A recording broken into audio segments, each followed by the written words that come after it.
You are listening to the Savage FINcast, episode 96, Einstein's sister's biggest fan, an interview with Erik Larsen. Chicago. A criminal mastermind called Overlord held our city in his terrifying grip. Ordinary cops were losing the battle against Overlord's super freaks and mutants. Then, a miracle happened. When I found him, he had no memory of his past. I helped him find an identity and a life. Now we have a fighting chance. Now we have the dragon.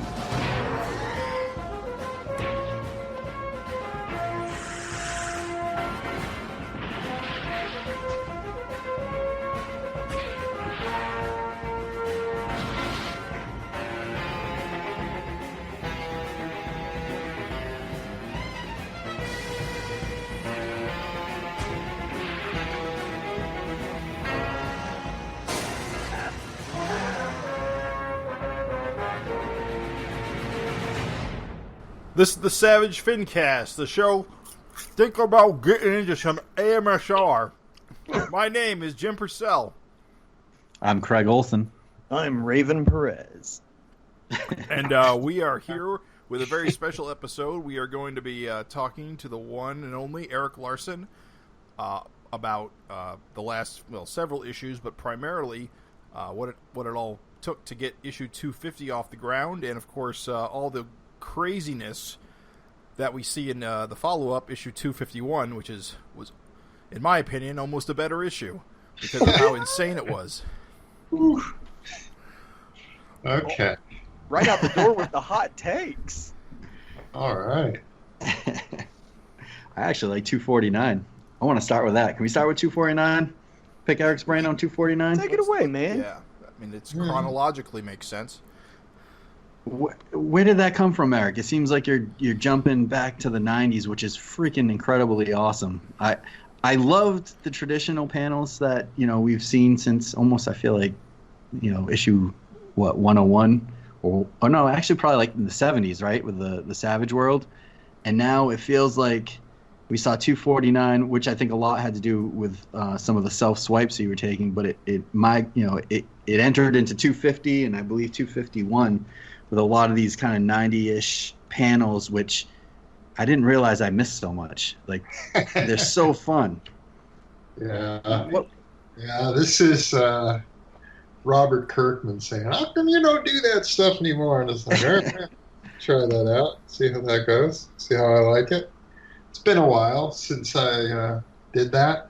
Also, it's something I didn't really do with Dragon proper, because it always seemed a little bouncy for Savage Dragon for me.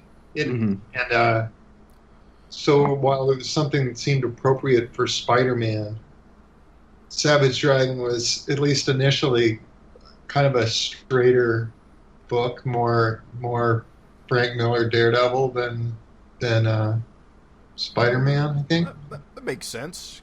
So it's just kind of the approach. And then it just seems like, well, Malcolm's not as. It seems like it works all right with Malcolm because he's younger and kind of goofier and more fun. So it's like, all right, let me just do that. Try this out. I did it for 249, and it's like, all right, I guess this will work. Well, why did you end up picking the pages that you did? Just composition? They just worked? Yeah, kind of wanted to. I think part of it was just kind of getting in that mode. Was just, sometimes it's good to just get those muscle memory things going by kind of emulating something that you've seen before, done before, or whatever. And just like, if you were sitting there trying to draw like Jack Kirby, it's like, all right, let me ink a Jack Kirby drawing before I do this. And then it's like, all right, I'm feeling it. Let me go. Well, I definitely remember seeing more panels like that in 151. So if that's what it took to get the cobwebs out, I think it worked out great. Yeah. And for the listeners, I mean, we're talking 249 where you kind of self-swiped a lot of your adjectiveless Spider-Man issues. I think the Beast one in particular. Yeah, the Beast one, I swiped 5 pages out of that issue, and then there was a couple more from Amazing Spider-Man. Yep. And then I swiped some things from Savage Dragon stuff too, just because it was like, oh wow, I'm at it. One of my favorite pages is the dart kick to the Kingpin character, which I totally remembered seeing that before because it's such an awesome pose. And one thing I enjoy is I feel like you always come up with fresh new poses, and I remember that original one, and it just blew my mind. It was like such a cool shot, and I'm just pretty stoked that you reused that one. I love how it's framed up. Yeah, I like that myself. So one part of that issue I really enjoyed was the flashback to the Dimension X stuff. So you did that just to kind of reestablish Mark and what's his name? Yeah, just because I didn't even really realize it when I had set things up previously, but then I was like, oh yeah, this is the same group that was in Dimension X together. Maybe I should mention that. Oh, yeah. Wait, you didn't realize that when you got them together? Yeah, when I got them together, that wasn't initially what I was thinking. Oh, and wow. then it was like, oh, wait a minute. Because that was the thing I've been waiting for. Yeah. 20 So years. it's like, oh, I should totally do that. Yeah, we were stoked. We thought it was like a master. I was like, oh, the gang's all here. There they are. I mean, because as readers, we forget that this crew has been together for a pretty long time, surviving Dimension X. So there's a lot of stories that we never read or heard about, but they've gone through a lot together, so it makes sense. Yeah, and that material is always there, especially if I want to shoehorn in some, hey, remember when we met this dude? Now this dude just crawled out of Dimension X, and so there's stuff that can be done and can be played with there. I fucking love that kind of thing. So I remember, reading this and reading solicitations, and we all thought for sure that 250 was going to be the big showdown with Vicious Circle, and it seemed probably that's the way you were heading before COVID hit. I mean, was that a last-minute change, and did you have 250 kind of all in your head before? I mean, really, it was going to be just the fight scene in that was in 249. It was going to be extended out into 250, and then I would have had the Freak Force guys show up and maybe some SOS guys. And it would just been a big clusterfuck with a bunch of characters. And then kind of a couple things occurred. But one was it was clear that 250, that sales were going to get a decent sized bump. Well, I'll say you did. And the concern there was that there was going to be a bunch of people who are going to be reading it for the first time or for the first time in a while, and that if I'm just starting in the middle of a long story, then it could just be like I'm completely confused. I don't know what's going on here at all, and you lost me. So it was still going to have the same last page regardless. Wow. Because that was just where I was going and what I wanted to get to. But just having it be a who's who of characters that have appeared in the book all showing up to just be in a big old fight, just it didn't seem like it was going to work. Also, that just wasn't enough of a motivational thing for that whole thing, so it felt a little empty to me. So I just decided, let's just wrap this up and get on to some other stuff. Cool. I do have to say, I mentioned it, or sorry. So 250 sold out, as I heard. Yeah, that's cool. That's fucking awesome. For a $10 book. It's cool, yeah. When's the last issue that kind of sold out at that level, went into a second printing? I mean, it's Probably the Barack Obama issues. yeah, well, that was insane. The number of Because both of those, both the one where he said where he endorsed him, and the one where when he had actually been president, both of those sold out. The endorsed one had 4 printings. Whoa! wow. So yeah, that was decent. And this won't have that, I don't think, unless it goes crazy. And even so, it's like this is an expensive book to go back to press on, Right? Because it's square bound. Yeah. It just adds an extra level. Well, I think just it's hard to compare to a regular priced book versus a $10 book, and selling out a $10 book is pretty insane too. Yeah.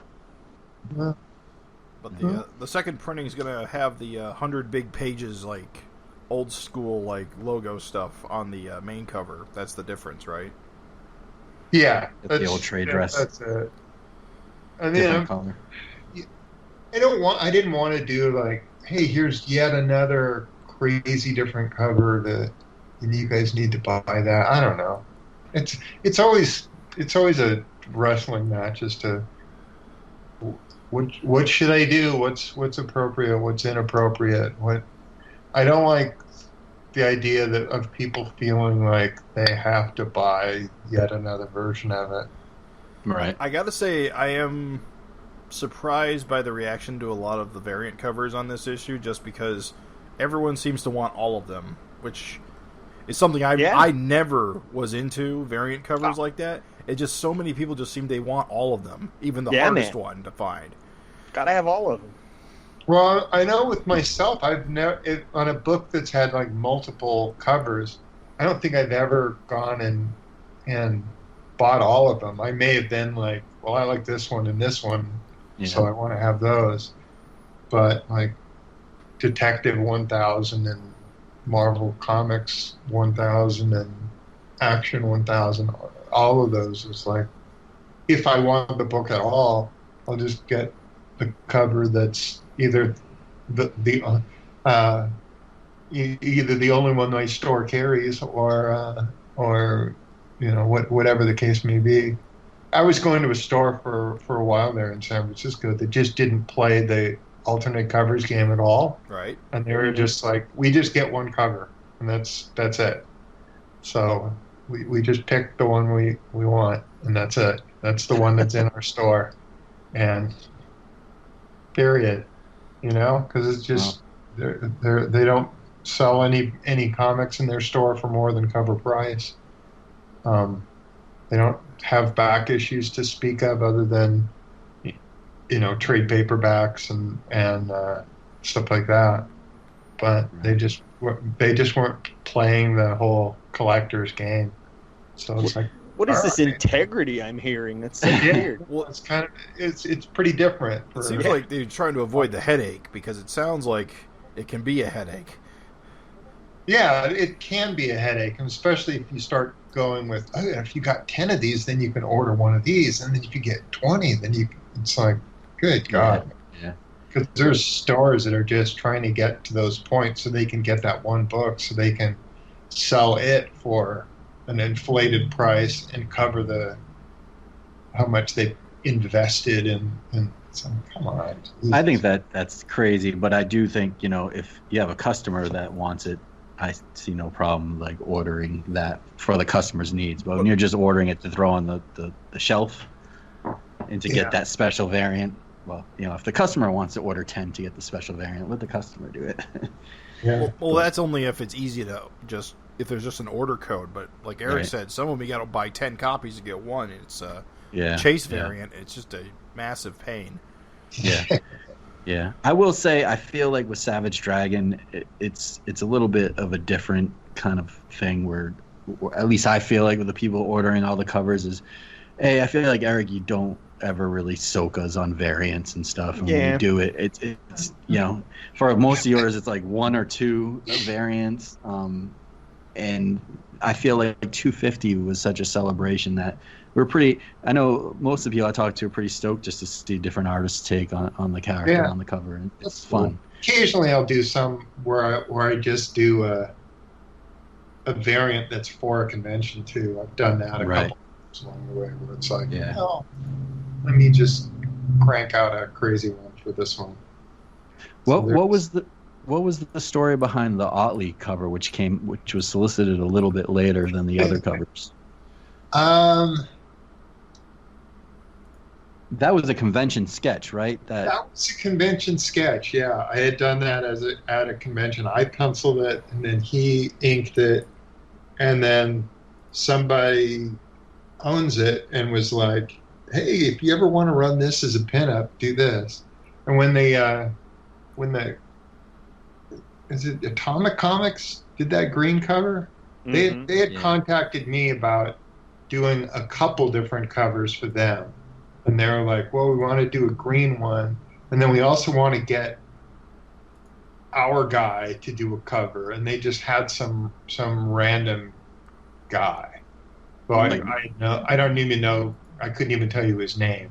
He was just some guy who does painterly kind of covers. And I was like, I don't know this dude. Why am I having him do a cover for this issue? And then I thought, well, I've got this thing that I did with Otley. Why don't I mock that up, and maybe you could do that cover? And so I just sent them that, and they were like, yeah, we'll just do the green cover. And it's like, all right, well, I've got this thing all mocked up now as a cover. Let me just add that to the heap and call it a day. So I just wanted to see it as a cover once I'd had it put together.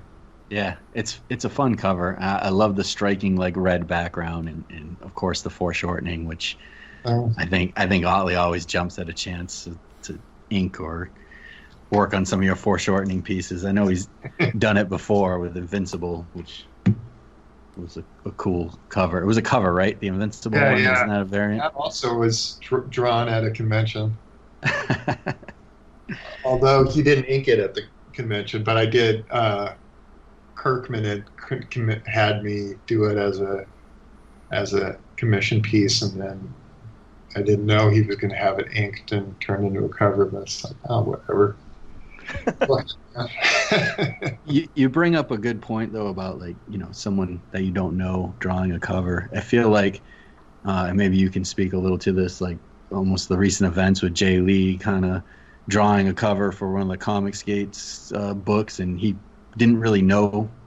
It seems like he didn't know he was doing it for that, and the backlash that he got that seemed pretty unfair. So you almost have to vet everything you do and make sure you know who you're dealing with. I mean, because people contact me all the time going, I'm doing an alternate press book. Do you want to do a cover for it? And if I had an inkling to do such a thing and I just jumped at it and said, sure, I'll do a cover. I like doing covers. Would I think, oh, wait a minute, this guy might be evil? Yeah. It's true. Maybe I shouldn't do that. It can be career suicide these days. Yeah, I guess. So, oh well. Yeah. I definitely feel like with something with like a Kickstarter or something, I'm like, I see something interesting. I'm like, maybe I need to look into this a little more now before I can just hand over my money. Yeah. It's a weird time. It is a weird time. So I want to ask about the Deadly Duo trilogy in 250. I'm kind of curious how that came about, because I really loved how you kept reiterating on the same concept with just different characters. I thought that was brilliant. Well, thanks. Well, that one was one where a lot of times when I'm having guys do backups, they don't always do them. I've had a few people who just kind of said, hey, I want to do something, and then they never got their act together and actually do it. So that was a case where there were mostly guys that I hadn't worked with much before, So I was a little like, well, am I going to send this out and then have it not get done? So I had written the first one, and then somebody else had contacted me, and I was like, well, I've had this guy crap out before, so I can't count on him, but if he does it, it could be kind of funny if there was two of these. And then somebody else had contacted me, and it was like, it would be hilarious as if there was three of these. At that point, it was like, and then they all came through, and it was like, oh, this is awesome, because then it becomes this cool running gag. And because they're all re-scripted, it's not like it's the same stuff being said over and over and over again, except for Killcat's opening line, which is the same in every one. So you gave which it is also Wolverine's first line that he ever says. That's where that's from. Oh, that's great. I didn't even catch that. Do you just give him layouts, or do you just give him like a script? I give him a plot. Okay. So it's fairly open, but it'll be, page 1, this happens, and some generally rough dialogue or rough ideas where things are. And that's what makes it so cool, is you get to see 3 different artists' interpretation of roughly the same story. Yeah. In completely different ways. Their approaches can be very, very different. And in this case, they really were. Which was, I thought it was a neat kind of thing to just go, oh, look at this. These guys all approach it really, really differently. I enjoyed all of the art styles, and I'm just wondering, where do you find these guys? Are these guys fans that contact you, or you've worked with them, or they've given you samples? Like, how do you find these guys? They contact me pretty much all the time. Yeah. People will show me stuff, and when it's somebody's showing me some new stuff, I'll say, hey, would you consider doing something in here? And when they're game, it works out, and when they're not so much. But I've written a bunch of plots for people who have just vanished too. So occasionally, if enough time has passed by, I'll send it on to somebody else, and it'll get drawn by a different person later on down the road.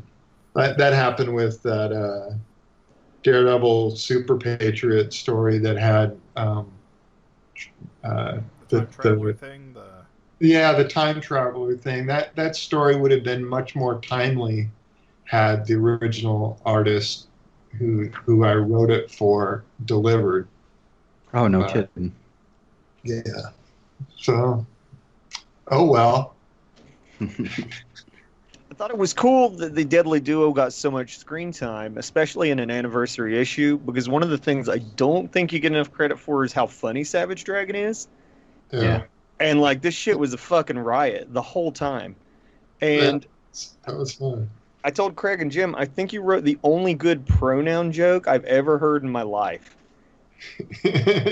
Usually those are just shitty, but that double page pronoun joke, beautiful, so funny. I think Deadly Duo 2 works perfectly in 5-page spurts, where it's it's just enough pages, it's funny as hell, there's the punchline and everything, and it's just a perfect format to tell their stories. They are good for that. They're good, and that and Carl Cosmic is also it's if this guy had his own book, I think it would wear itself out. But somebody being an idiot and then going away, it's okay. Beautiful. Another cool thing you did was, I remember back a few months ago, you were talking about coloring the first Paul Dragon story. Mm-hmm. And I imagine now you did that because you wanted this story in this book because you were bringing Paul Dragon back. Yeah. So it was like an introduction thing. That was very sly. I want to congratulate you on that. Yeah, we never saw it coming. I was just like, God damn it! But there it was. Yeah, that was kind of neat. It was kind of fun to play around with that. And he wasn't called Paul Dragon in Graphic Fantasy 1. He was never referred to that. He was just the dragon in that one. And for some reason in the second one, when he had a girlfriend, it seemed like she should be calling him some regular person name. And so in my mind, it was like she named him Paul or somebody knew, but it was that rather than him going, I think I need a first name, damn it. But we'll get to that when we get to it, if we get to it. Yeah. I'm wondering if I'm not asking. I'm more just wondering if you're going to get more into like Paul's backstory now that he's in the book, because I'm really interested in stuff about Paul and his history that we never saw. There'll be stuff there. I'm really debating with myself as how close to stick with what I did when I was a little kid. Part of the problem is that all that stuff was really, really early on, and I was really, really young. And so Paul Dragon should really be like 70 years old. Right. or older, really, because he was an adult back then, you know? Like 84, what was it, 82 or 84?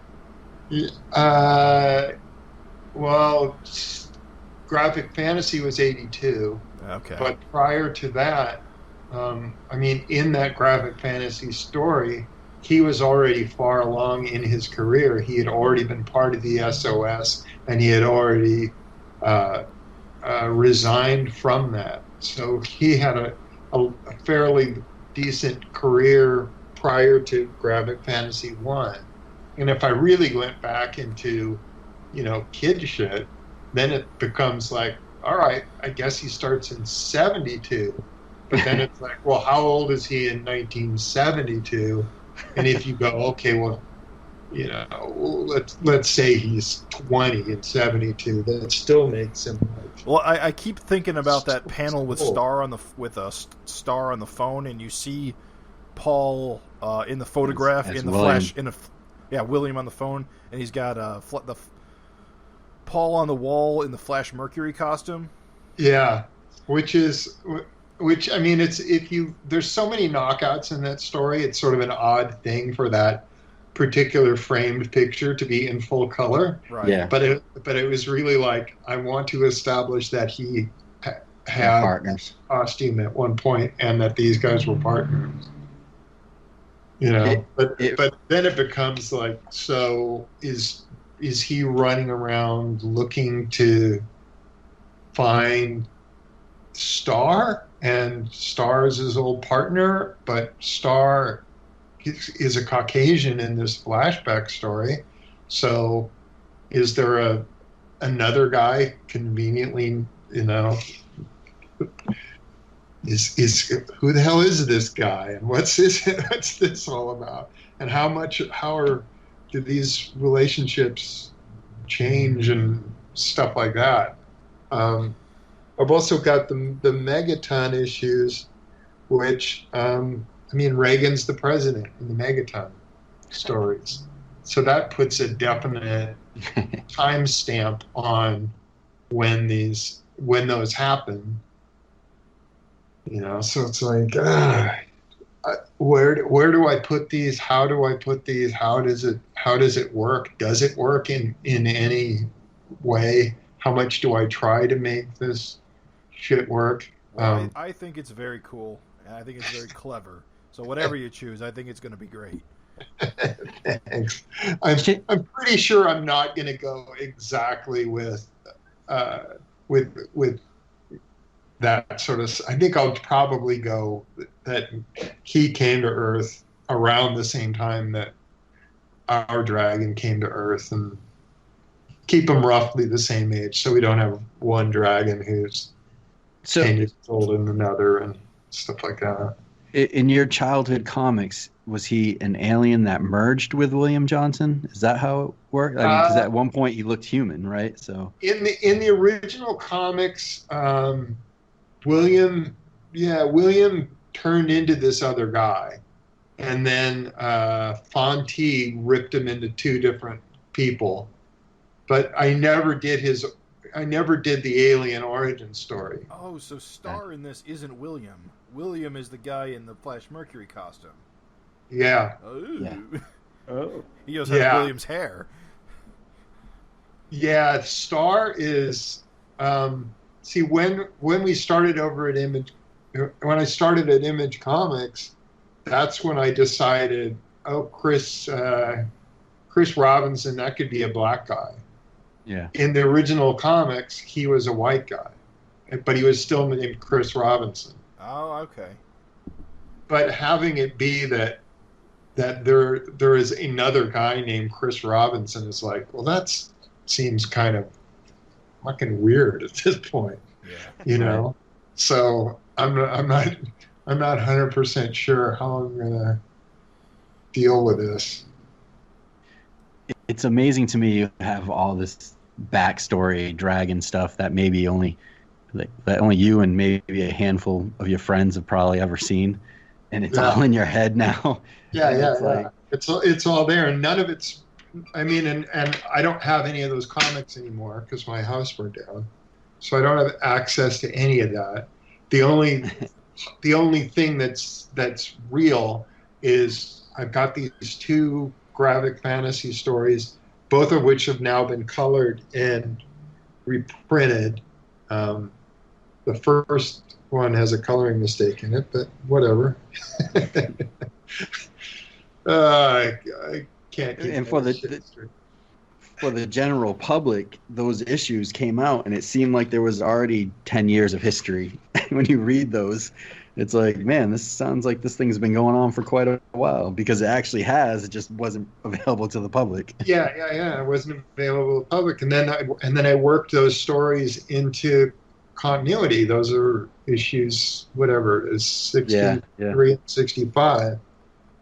So Yeah, I did go back and compare them. It's pretty cool how similar they are, like yeah, down to the layouts and. Yeah, pretty close. I mean, there was some cases where I had to swap in Barbaric for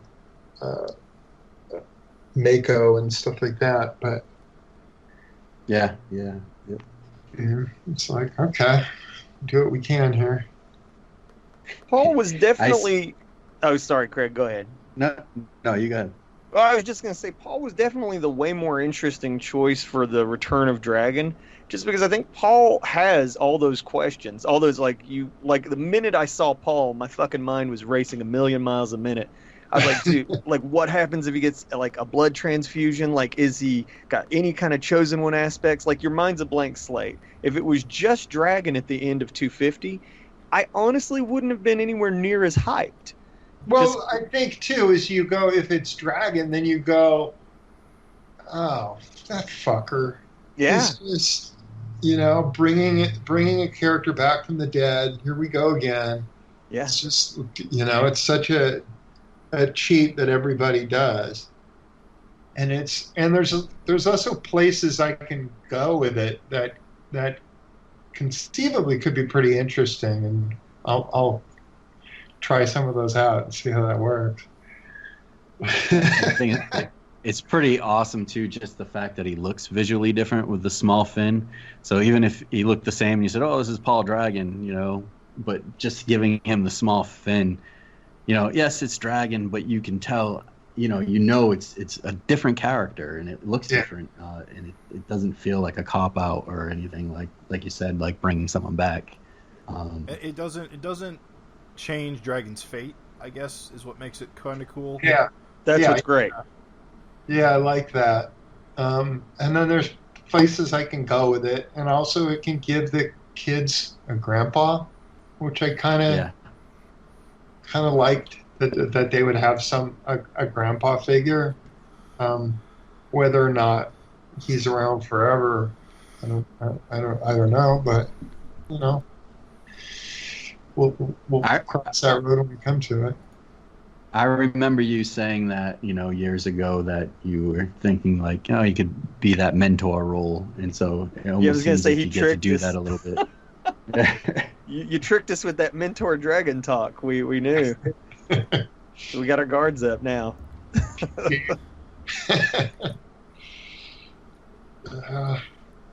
There's always so many different possibilities. So, Who were the first people that you shared that page with, and what were their reactions on that?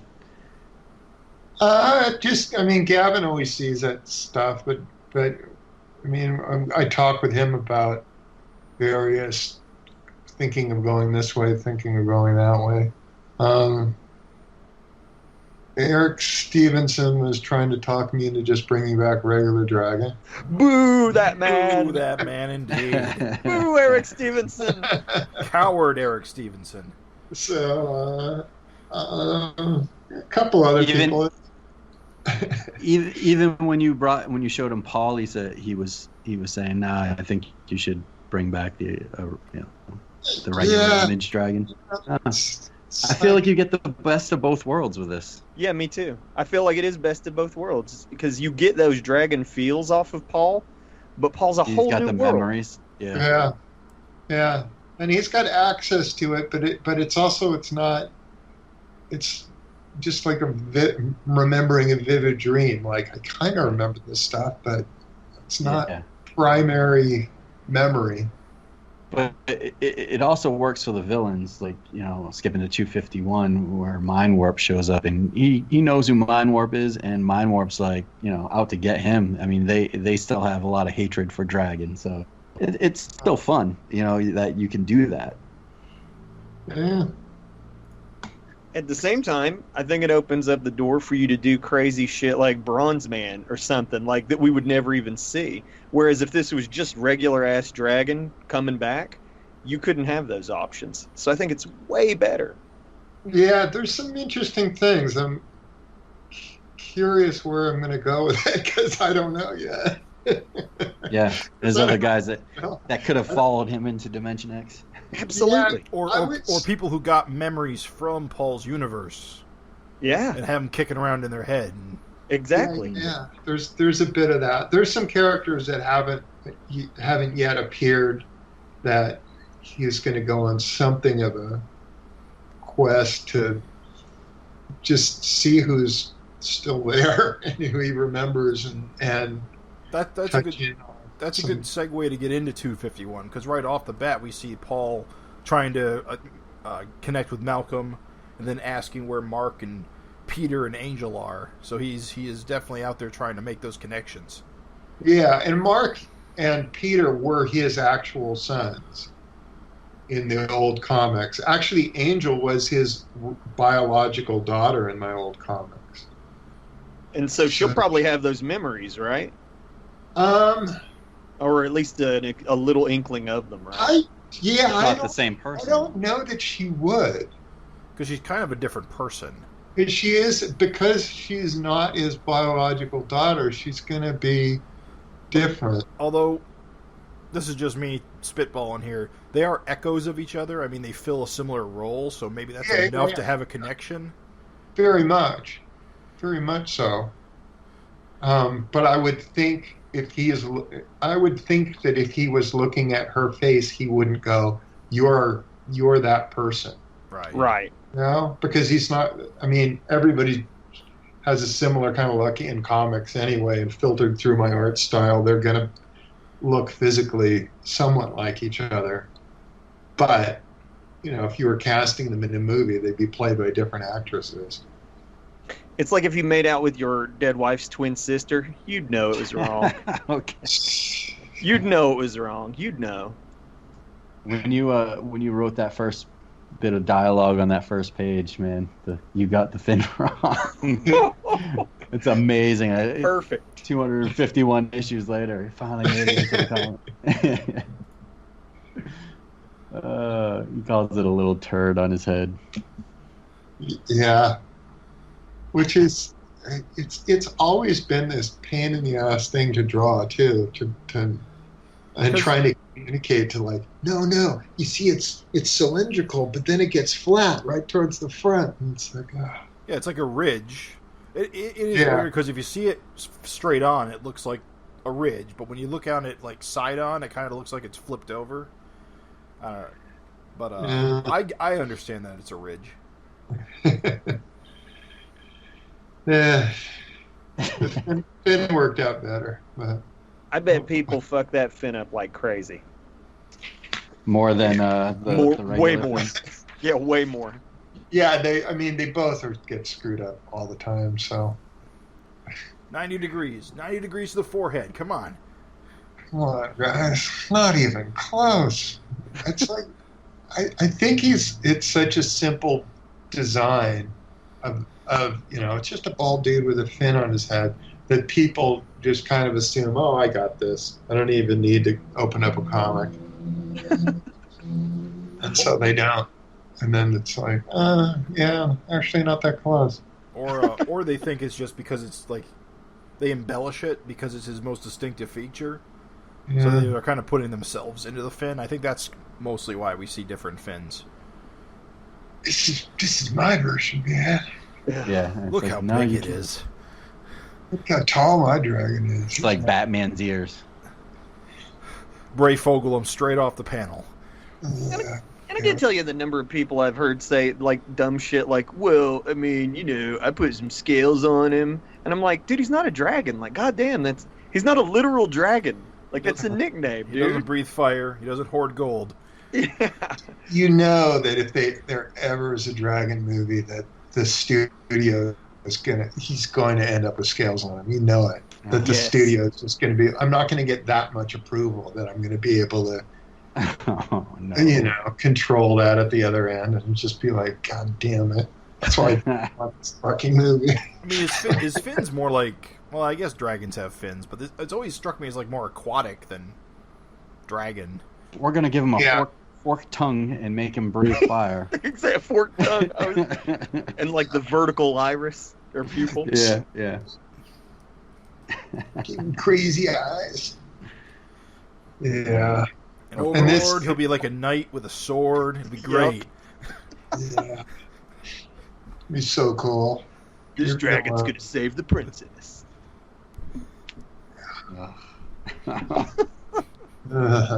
Did you see? I saw. I won't say quite a few, but a handful of people with 250 that actually thought that the graphic fantasy backup was a new backup, and you were actually just drawing in a retro style. Oh, I didn't see that. I saw maybe 2, maybe 3 people on Twitter that were like, "Well, that was interesting. I liked what you did there." And I think part of it is that there's nothing saying it's a reprint or what year it's from or anything like that. So if you're new to the book, you're thinking that, I could see how some people just thought you were just going for like a retro. Yeah. Well, there you go. It's pretty cool when you think about it. I fooled you. When we were doing the FINcast, I was telling Craig and Jim I'm surprised how well, like, as old as that shit is, it's crazy how well it still holds up. Like, how do you personally feel? Like, I can't stand looking at my old art. Like, how do you feel looking at that stuff? Oh, I'm not a fan. You did the colors yourself, right? So many lines of dialogue in here that I'm just like, oh, God. Do I really just have to grin and bear it for this? I did do some... There's some spelling corrections that were made, so it's not exactly graphic fantasy. And wow. And when I'm scanning in these shitty black and white comics, I had to, it's like I got to fix some of the lines were breaking up and stuff like that. So there's a lot of Photoshop. Oh, so you don't have. That's right. That makes had to sense. be done You wouldn't have. regardless. I don't have so, a microphone. No wonder they can't hear me. But yeah, that's the best it's ever looked. Right. So you don't have. That's right. You lost all the original art to this, so you only have the old original copies. art's long gone. Dang.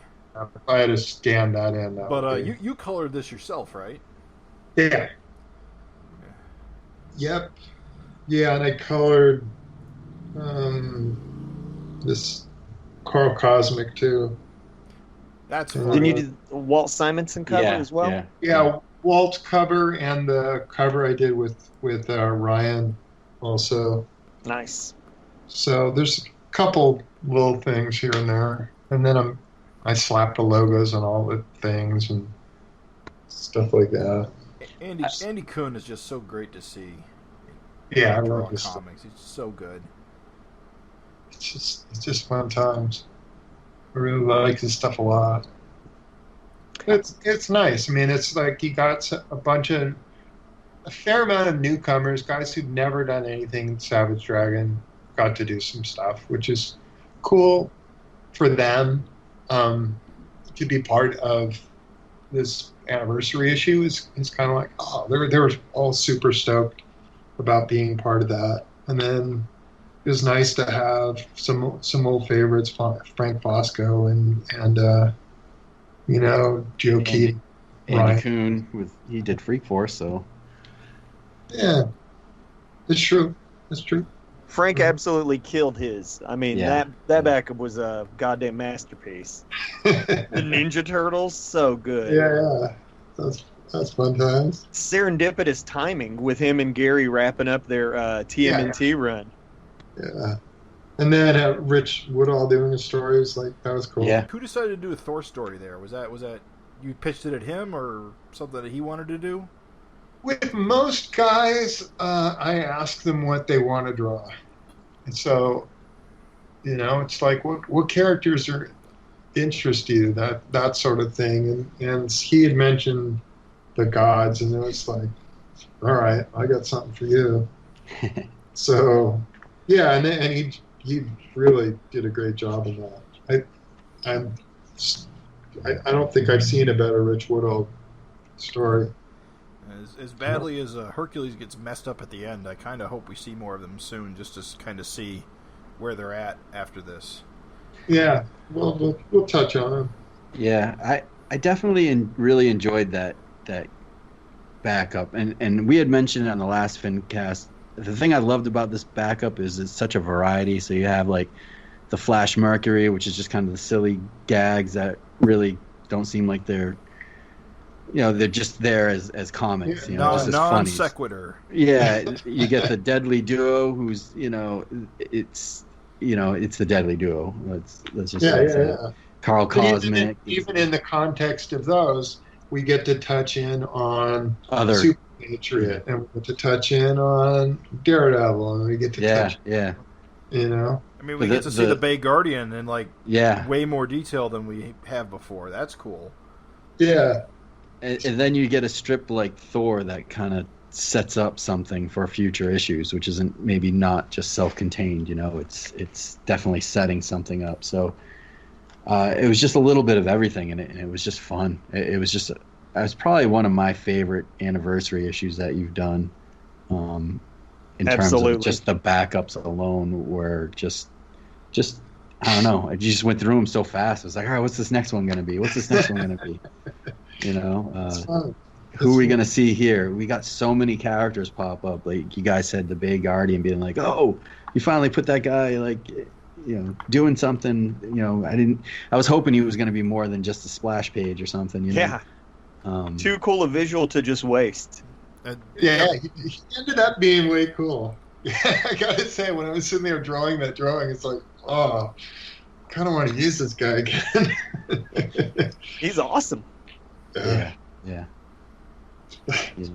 How difficult is it to put this together, 100-pager with so many different guys on it? It's a bear. It's a real bear to that, and I actually contacted more people than showed up for the dance. So, and stuff needed to be shuffled around a little bit. The backup that was in 249 with the Mighty Man story, that was originally going to run in 250, and then it just became, well, I can't fit everything. I can't add 8 pages. So my only hope was something's got to shuffle from 250, either get pushed later or earlier. And and then it was, well, I'll do Mighty Man. And then when I did put Mighty Man in there, actually that dragon lead story is a little shorter than usual, and it's 8 pages, and that made it so that the story I did in 250 could be 22 pages. So that when I do the trades, these still works. 18 and 22 still have the right number of pages. So much thought's got to be put into it, you forget. It drives me crazy thinking all this. For a little while, I know when we were first kind of learning about what was going to be in 250, I think you were going to put one of your ant stories in there or something. And yeah, that was a thought too. And then when I thought I got to do Paul Dragon, then it was like, oh, I got to put in graphic fantasy. I can't not do that. Because it also would just establish, it's got enough little cool things in there that if you're just studying the panels and going, oh, wait a minute, Dragon's 2 sons show up. This has got Mark and Peter Johnson show up as just, guys who attack Dragon in this sequence where he's fighting a bunch of superheroes. Were those his actual sons? I was wondering because their costuming. Yeah. They were his actual sons. So, but it's the same situation where Dragon was merged with William when he had the 2 kids. Right. So, only he had merged with William initially, and then had those 2 kids. So, yeah. I agree that you can just look at the background panels and just see Kill Cat in a test tube, or Mako come into the apartment to try and recruit him. It is cool because it kind of gets that universe in a book in that backup. Yeah, and then even when there's situations where you're sitting there, there's a bunch of people watching this Dragon movie where it's like, well, who's everybody who's in this picture, and who are all these guys? Yeah, Zeke and. Oh, there's some Luke Cage looking dude right to the right. Sergeant Marvel, who the hell's he? And then later on down the road, I can go, oh yeah, that's Joseph Strange, the Bionic Man. It's like, oh, no shit. I like the little flame guy, the Dormammu looking guy. He's all lit up. Everyone else is in the shadows. Dude, we're trying to watch a movie here. Come on. Can you turn that off for just a second? Yeah, the guy in the far left on that same panel is a guy named Half Man. And if you could see the other half of his face, he was like Two-Face kind of guy. Or the other half of him is like a regular person, but he's half alien and half regular person. So is the but we don't see the half human part because he's cut off exactly in the middle. Have we seen the woman all the way to the right? No, she was like the one with the afro. She was like a giant girl. She could turn into a big old giant. So, yeah, what do we got from left to right? Half Man, then the Flame, then Rock, then that's Mark, right? Yeah, Mark it looks like Mark to me. And then there's a character called Blackbeak. He'll likely never appear. Yeah, he was, I think, Sergeant Marvel's sidekick. So. Oh, I get it. All this time, I thought you just over-inked Super Patriot or something. and then that's the shrew right between Blackbeak and then Sergeant Marvel. Nice. And Joseph Strange, then Star, then Peter Johnson, then that's Zeke. Yep. He's sitting there, and then Dart, and I think I just straight up called her Giant Girl. You heard it here first. So yeah, I mean, a lot of these, it's like the next facing page, you can see like Tank's leg over there on the right hand side. Oh yeah. And I mean, it's like a lot of this, like, oh, who is that? What's that about? Where are these characters are? I like the look of the Bronze Man. He's kind of a cool looking dude. That black shit that's on his head was added like way late in the game. When I originally drew him in my comics, he was essentially Iron Man. It was like, well, let me put this black crap on his face. And... I love Namor Shorts, Mako. Yeah, I love Hero Mako. I knew he had the heart of a hero in him. Yeah, he's a good guy. And we saw that a little bit in the very briefly. Series. Yeah. Briefly, he was on the side of the Angels. Yeah, I wish I had better glasses. When you were it's the background. When you were first thinking of bringing Dragon into Image and coming out with the miniseries, did you, from the get-go, envision him having the new fin, the bigger fin, or did you first kind of keep him with the Paul Dragon fin?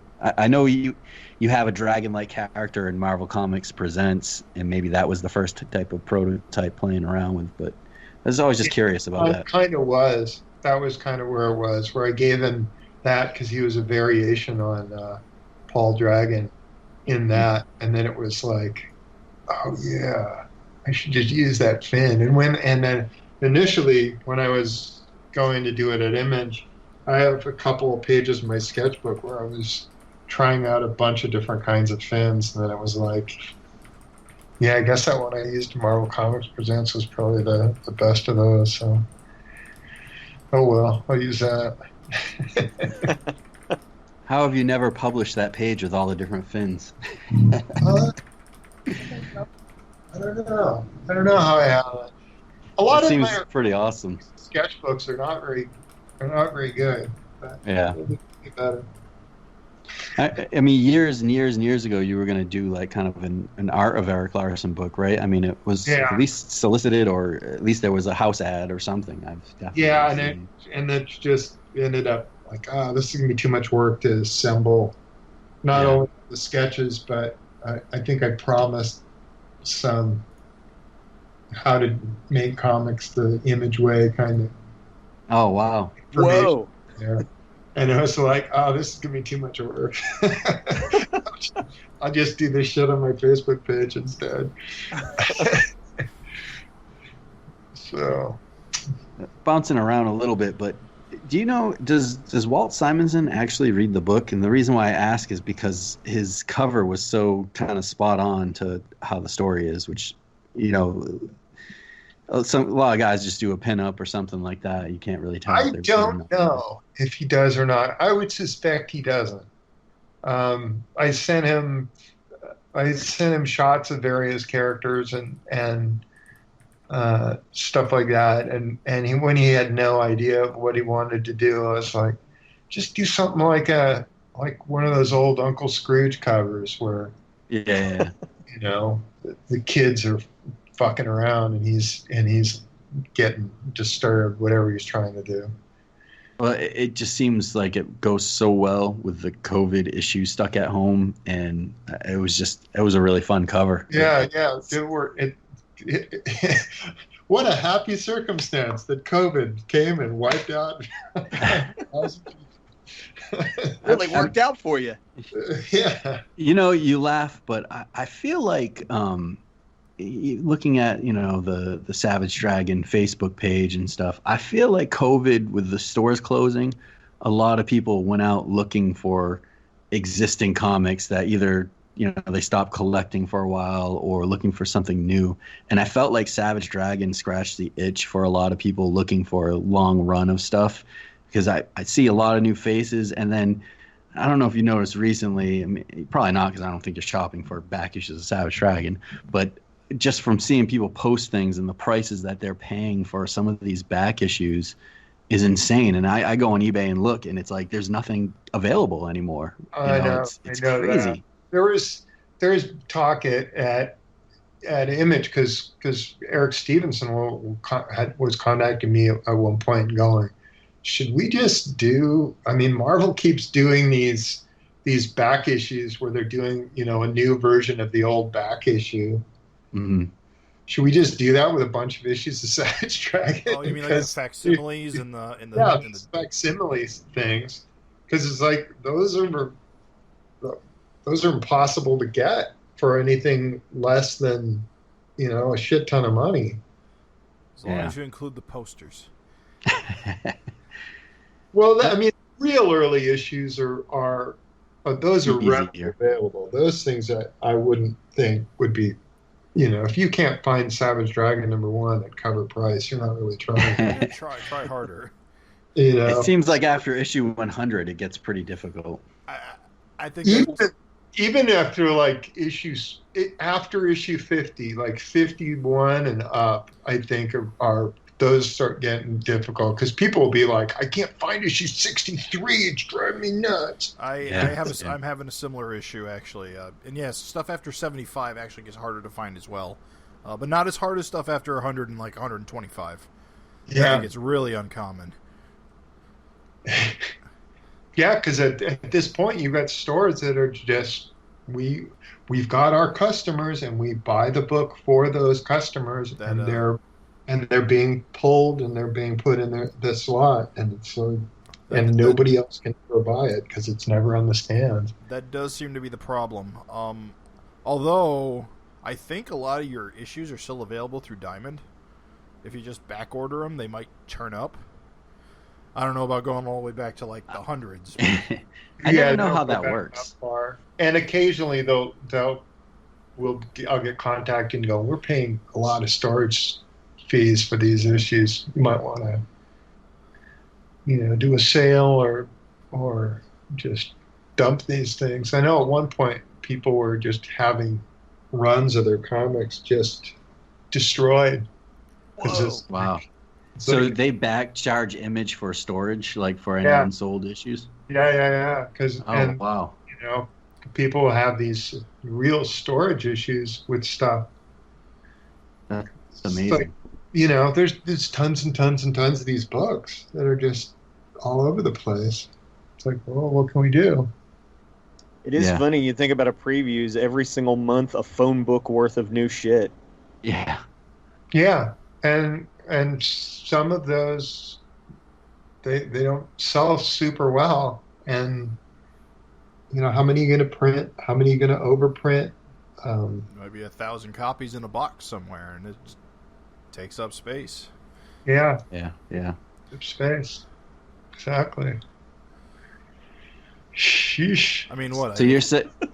Go ahead. No, I was just saying. So you're saying that Image is thinking of publishing single issues just for like special issues, or like the run, or key issues. Key issues that are going for a lot on eBay. Yeah. I'm going to say I don't understand the appeal of those kind of like reprints, the dollar comics, the facsimile editions, that sort of stuff. I mean, I guess they're cool to have, but do collectors really want them? Yeah, well, I think it's. I was going to say I bet. I mean, I do. I go to there. It's like I'm never going to be willing to part with that much money to own Incredible Hulk #1. Oh. But I'll facsimile of that in a heartbeat, so I can see all those shitty ads and. Yeah, that's a good point. Just what was in that comic? Transport me back to that time. How hard is it going to get all the Wildstorm ads in, though? Oh, we just do it and just say ask for forgiveness. Oh shit! Oops. Well, by that, those aren't the issues that I think there's a high demand for anyway. Right. I think by the time Wildstorm was gone from Image, it's like that's when it started picking up. So, I mean, right now, what would be? I don't even know what the issues would be, but whatever. I was gonna say like Obama, Trump. Trump's kind of new, though. Yeah, but that makes it harder to find. Yeah, it does make it harder to find. Yeah. Oh, well. 103.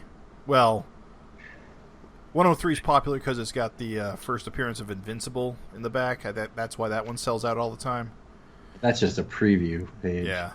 Yeah. Yeah. But it's one of them. So Anyway. With the cartoon coming out, perfect timing for a reprint. I wonder how many people watch that cartoon or even are aware that it existed. I heard Seth Rogen's in it. I'm out.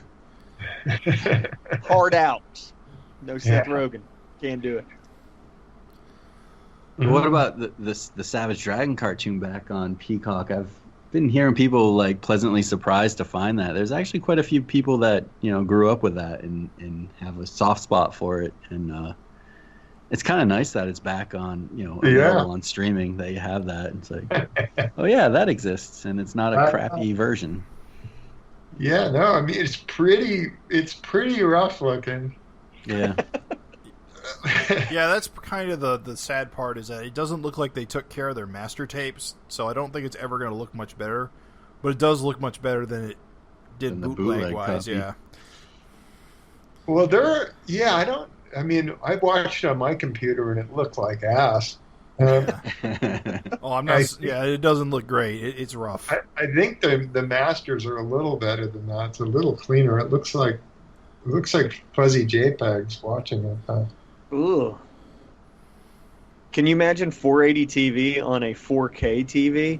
It's going to look like just dog shit. Oh, I know. I've got a decent sized TV downstairs and watched, I don't know, maybe 15 consecutive seconds of it. And it's like, okay. I'm out. 15 consecutive seconds. 1, 2, 3, count them. I still probably at some point will get together with a couple of chuckleheads and do a. Oh, you got to. People would love that commentary.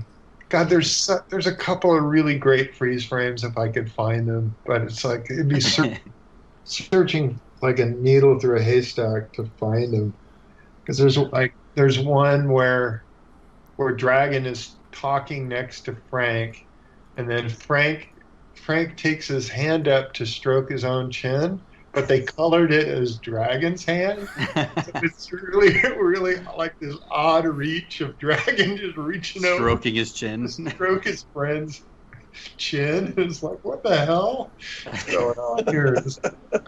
That is hilarious. And then, just isolated instances where people's mouths just randomly disappear because they just did such a shitty job.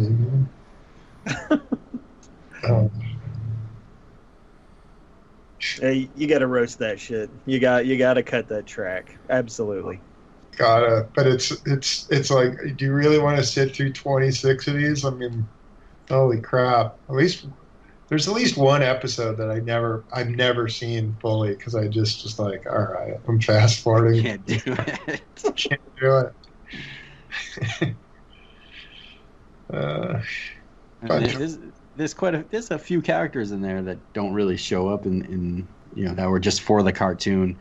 I know Mark Welser has done a backup for you, and he's pretty active on the Savage Dragon fan page. He likes to draw some pinups of those characters. What's like the red bird girl or whatever? I don't even remember what her name is. Bulkhead, which I think showed up in his backup. I think he also showed up in Freak Force Volume 2. But yeah, he did. There's a character called Ma who never showed up. And there's a character I don't remember his name yet. Sort of hook arms. It's like, oh, here you can either pick from one of these thousands of vicious circle goons from the comic, or let's just make up some new ones. Well, when it got to those characters, they would have me do a drawing. Yeah. Because they would send me something. We want to do something like this, and it's like, all right, maybe try this instead. And I would send them something back. I didn't do one for that red whatever character, bird character. Alex disguises herself as a freak, and I was like, oh, good. That's a bad idea all around. But we did get mud out of it, so. We did get mud. Never referred to by name, as I remember. That's pretty ingenious. Fun times. We didn't talk about the coloring, and we've talked about it a lot recently. We always talk about it because we think Nikos does such a fantastic job. Right. Nikos and Nito. But I mean, if you look back at like 138, I think was his first issue with Adam Archer. It almost looks like you've had like 5 different colorists since that, and it's the same guy, and trying different experiments. And I'm sure, like I think he said before, that you guys work together and test different things out. This new kind of look is I think you guys have really hit something with this. I mean, it blows our socks off looking at it. It's really fun, and it seems almost like you guys watercolory. Like it. Yeah, it's interesting look. I like it. Well, I remember back when he started adding texturing to the flats, and I really liked that. But now he's starting to layer in like lots of different, like, I'm not a colorist, so I don't know how to describe this. Like depth, which I like even more. Yeah, and highlights and shadows that he wasn't quite doing before, but now it's all come together. It looks so good. It looks like watercolors or like really high end markers. It's great. We were geeking out over like in 250, like Lightning Girl, and the shading and the colors of her legs, and almost looks like sweat, or there's the shine. It looks so good. Like the one page where Maxine's backside, is it just. It just looks say the full figure. You can say butt, it's okay. Her ass. This is a mature rated show. You can say butt. Yeah. I have 2 little kids, so I have to watch it. Scott James enjoyed that too much. He made his enjoyment on the last show made me uncomfortable. No, but it just everything pops so much. It really adds to it. That we went. There was some back and forth on that butt. It's like, all right, it's got to be rendered a little more like this. It was a good butt. Yeah. No, that page is great. I love it. I love everything that's going on in it. How you can make such a simple action, be such a fun page to play with the panels and everything in the full figure. A lot of these. Tough thing with this book was, hey, these characters are sheltering at home. How are you going to make this visually interesting? How are you going to make it so that you're going from the right panel to the next panel in some cases? It's a minor thing, but I really like that metallic swirl you put on the lamp. Which is that? In 251? Yeah, in 251. That's what we're talking about, right? No, he's talking about I was going butt 250. Oh, I thought we were talking about Maxine's butt. But guess what, Jim? That's a good butt, too. Oh, we got butts. Oh, we're talking. Oh, that's right. The other butt. Good point. Yeah, fair point. The pointing butt. Yeah. Just all the full figures in 250. Greta Gearbox. So you get that view, and you almost feel like you're one of the Dragon Kids looking up at her. I don't know. It's just fun. I love how you. The profile page with all the comic team. Yeah. And just the giant profile of Malcolm, and the kids are jumping on pillows and shit on the bottom. The layouts blew our balls off on that last issue. Yeah, that's fun. That's a good butt on 251 too, Jim. I think the Brappa Lorch, like the way the liquid's flying off the Lorch, did you give him like direction on that, or is it his own inspiration? Because that's hilarious. He did that. Genius. That's pulling his weight, man. Yeah. And then I had to tuck it in and around the man chowder. So funny. Even I really think that you've just been kicking ass in a lot of different weird ways. For all these, and I always tell people, I'm like, dude, listen. I said the thing with it is, sorry, we're gonna kiss your butt for an anniversary style here. I said this book's been going on for so long, 28 years. And I said, Eric's still finding ways to do shit that is like surprising and interesting. And like, for instance, Dart standing in 251 in front of that backdrop. Awesome. It is awesome. And it's just an imposing figure, and the chandelier and just the really fancy, the mansion fancy. It's just, I don't know. It's just not something I was expecting. And then you flip the page and there it is. And it's like, God damn, this is good. You can see the piano in the background. Oh, it's just good, dude. That was drawn from reference. Doesn't matter. It's still awesome. No, I know. It's just like I gotta do some reference. Like my house isn't that fancy. It's fancy enough. I don't have crazy couches like that. So there's a fair amount of stuff where I'm just like, I need to step outside of my comfort zone and do some stuff that I'm not used to doing, to just mix things up visually and come up with some different stuff, you know? Did she just move into that mafia guy's house that she killed last issue? Basically. Okay. She just it's like, what's going on? I'm sure that he's probably not talking too much to anybody else in the place anyway. Yeah. So I'll just take over his deal. The textures on the floor, in the black, like I don't know, it's kind of some kind of marble. It's like marble, yeah. It's great, good stuff. It's the little things. The "Don't Moose with Me" T-shirt, stuff like that. But it's hilarious though, the reaction. You think that she's gonna be like, "Dragon's back," and fired up, and she's basically just kind of like, "Nah, whatever." Who cares? I think He's old now. I think she's underestimating him a little bit. Hopefully, it doesn't bite her in the ass too badly. What Paul's like thinks they're bros. They got quite a few people up there at this point, so if the vicious circle all decides, you know what, let's just take care of the Dragon Boys for good. They're pretty outnumbered. Well, it was kind of cool too. Like, it felt like we talk about the Malcolm reuniting with his crew from Dimension X, like some of his longest supporting characters, and they're reunited.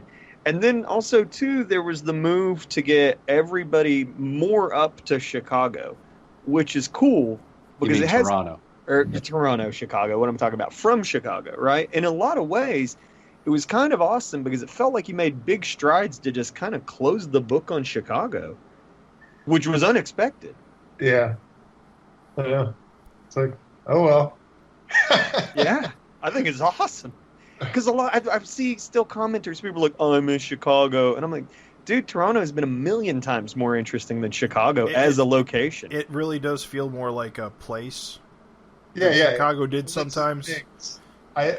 Chicago. I mean, I probably referenced a couple things in Chicago once or twice. Very, very seldomly did I use any kind of photo reference. I did manipulate a photo once or twice. But you did build up cool things in Chicago, like the Chicago PD and the Rock House Diner and stuff, but ultimately all that stuff was temporary because it never, they all died or got blown up.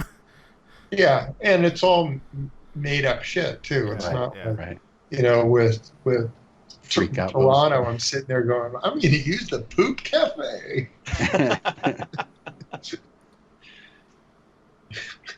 Like the bit with, when Malcolm jumps away from the fight, you get that aerial view. Is that like a park, an actual park you're referencing, or?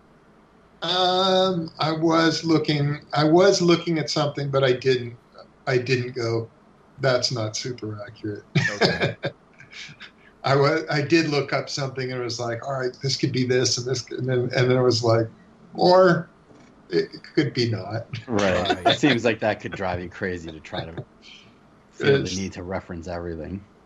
Yeah, it's still, it can get a little weird when it'll be like, hey, here's a bunch of my made-up buildings. Yeah. And then suddenly, and here's an actual place that's referenced, and it's constructed completely different from anything else that we got going on here. Sometimes that's a little noticeable, but if you if you did that, the room Dart was in from a reference, I couldn't tell. It seemed really natural. Natural. Well, I wasn't. I'm not tracing a photo for that, but there's times in other ones where I'm like, I'm gonna have there be a photo. I'm gonna manipulate it in Photoshop till it's black and white. Oh. And then I'm gonna use those as shadows, and then I'm gonna do, lines for the line part of the building, and then I'm gonna add some texture to it. So when you look at like the Hockey Hall of Fame, it's like that's the real Hockey Hall of Fame. That's right. That's not a made up building, and it's based on. One time you did that with a car, and we all went, "That's not an Erik Larsen car." What's going on here? That's not a shitty Erik Larsen car. I know what those look like. The great thing about Toronto too is that it's a pretty huge city, and it's got a massive amount of skyscrapers. So that's it's a decent size. It's Chicago size. It's very very similar in size to Chicago, and it's the biggest. It's the biggest city in Canada, so it's got that going on. But just the sheer number of skyscrapers. Like I live in the middle of Philadelphia, and when you go to Toronto, we have family up in Toronto. Just the sheer amount of skyscrapers and the amount that are going up, it's pretty insane. Yeah. Chicago's got a lot of the older, I feel like, buildings. I mean, it is also a huge city, but it was suggested that I should move Dragon to San Francisco at some point. It's like, you're way more familiar with San Francisco, and you could reference all the stuff. And if you wanted to, you could even go out and take a photo of something. Mm-hmm. But San Francisco's tiny. Yeah. We actually start going around the city. It's like, this is 7 miles by 7 miles. Right. Weird. It's got water on 3 of those sides. So it can't be any bigger, and then, and then it becomes different cities here and there. Whereas Toronto, it's like, oh no, this is a city. It's a decent sized city, and Chicago is a decent sized city. Right. I mean, I feel like you only get that with those. New York. I mean, LA, the city itself it's sprawling, but it's not a big city. And then if you travel overseas, our cities look so tiny compared to some of the countries out there. It's crazy. Yeah. But it's weirdly weird. No good natural segue for this, but it's. I thought it was kind of cool how when you have Mind Warp beating the shit, using his powers to make Dragon beat the shit out of himself. What issue was that, guys? Where we were like, Dragon punching himself is a little awkward. You nailed the shit out of it in these panels. It was like one of the we did a retro thing. Yeah, it would have been like one of the single issues. 4 or 5, I think. I can't remember what the circumstances were off the top of my head. But it was funny because we were like, it's so weird. This Dragon beating his own ass. That kind of seems a little awkward. But man, you nailed the body language on this shit. Perfect. Thanks. Also, you use those cool scratchy panels that we were talking about in the... Yeah, I love seeing them back. Like I said, I forgot how much I missed them, and you see them, and you're like, you know what? These are really fun. They are. There's some cool things. I need just seeing them, these issues in print. There's definitely things I need to watch out for in the future. But there'll be sometimes where I've got things that are bleeding really far to the right, and then bleeding really far to the left, and it's almost created an inadvertent double page spread here. Might want to be wary of such things in the future. These pages in 249, especially with Angel punching some dude, and then the next page is Malcolm getting punched, and it's like, oh, these kind of are bleeding too much into one another. Best not to do too much of that kind of stuff. So. Completely over our heads. We didn't notice. I mean, it's the sort of thing that bugs me is the accidental double page spread. Yeah. And that's just from having 2 pages with full bleeds right next to them, right next to each other. Yeah. If you're bleeding right on the left-hand page and bleeding left on the right-hand page, and you end up with just background elements that line up perfectly. Yeah. And So it's the page where Angel's ramming a guy, right? yeah, And then like there's an action line that goes right across Malcolm's his left hand arm. So it's like a tangent going on there. Yeah, I don't know. Yeah. yeah. I mean, it's all right, but there's a big chunk of space which is bleeding into another big chunk of space. Yeah. That does kind of just visually, I find it a little jarring. And it's like, don't do that. Oh, well. I can't wait to see more of the Vicious Circle, though. I know from the solicitations we're going to be seeing more of them. It was fun to learn a little bit more about, bare hands or sickly. Bare hands is so cool. Is there anything behind that scene where she's like her kid's in the car and she's running to the car? I just want to establish that a lot of these characters will have lives, and that a lot of these characters will have second generation versions of them, or just freakish offspring, so that so that's not just the guys, not just this group of 6 kids who jumped through the window in 250, but there are others out there who have also got families. At some point I was contemplating, I should do a page where I've got just various family members that are coming into town and setting up their apartments and doing other shit, in preparation for the other people to come over the border, because there's, I would think, a lot of the loved ones that these people have would just be like regular people, It's Right. like, Yeah. she takes her mask off and maybe she's got a burly head or whatever, but otherwise, we don't know what a lot of these characters even look like outside of their mask. It's like we've never seen Vane with her mask off. We don't know what's underneath there. I've assumed veins. Who knows? It could be any number of things. You've got that samurai girl who shows up, and you've got a bug who shows up, and it's like, or insect or whatever the fuck she's called. I have to look it up every time. Same here. Who is that? What are they all about? I love that she's getting samurai is kind of being established as almost like the right hand person for Dart, and we're seeing a little more characterization of them. It's always fun to establish kind of more of the hierarchy of who's there and what's there, and at this point, she's showing up because she's one of the few who's fully masked. So even in the time of COVID, it's like, all right, you could be my delivery person. Right. With Waylon Whipple, Octopus Jr., I guess. I don't know if that's what you call him, but yeah, he is.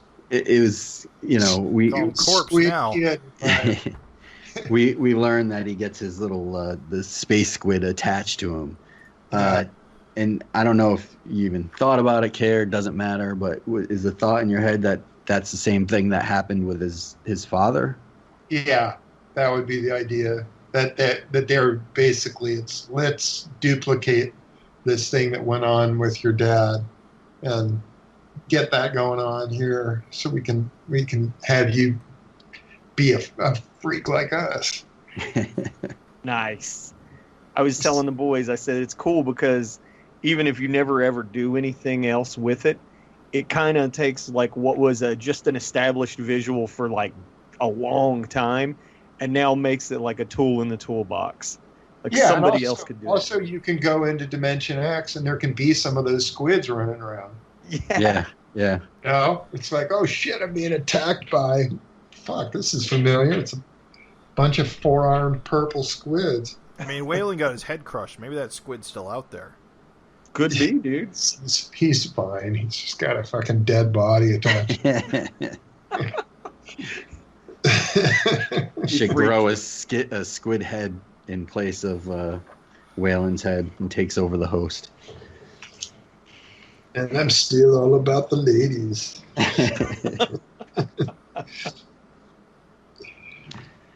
Yeah, there's so much going on. Yeah, so good, dude. So much. Leads. And again, it's a little thing. I love that panel, that page with the 15 panels of where you're basically trying to figure out Paul's deal. Him and Malcolm are hashing it out. In 251. That is hearkening way back to the first issue of the miniseries when I would do those 15 panel pages. That was like Dragon and Frank talking with the lightning going on outside the window. Mm-hmm. Yeah, big time. Same kind of thing. I think I was referencing that. I think if you look back at it, you might go, "Oh yeah, it's a close up. At the same time, it's a close up there, and it's a far away shot." Yeah, I'm pretty sure I ripped that off. That is the same page that's in issue 1. That is really cool to find out. Yeah, It's very cool. You look that up, it'll be like the same. I mean, they're saying different stuff, but it's like, it's the same basic theme. Oh, Kind of. yeah. Wow! Yeah, I'm looking at it right now. That is awesome. Yeah, that's great because that's the kind of thing we would totally miss, like on our own. You know what I mean? I'm sure a real fan would have seen that. Right. Real fans, we got to get some of those guys to do a podcast. Mark Welser, Gavin. Yeah, it's really cool because you got this wide shot with the picnic table, and in the original, it's a wide shot with the hospital bed. That's a great.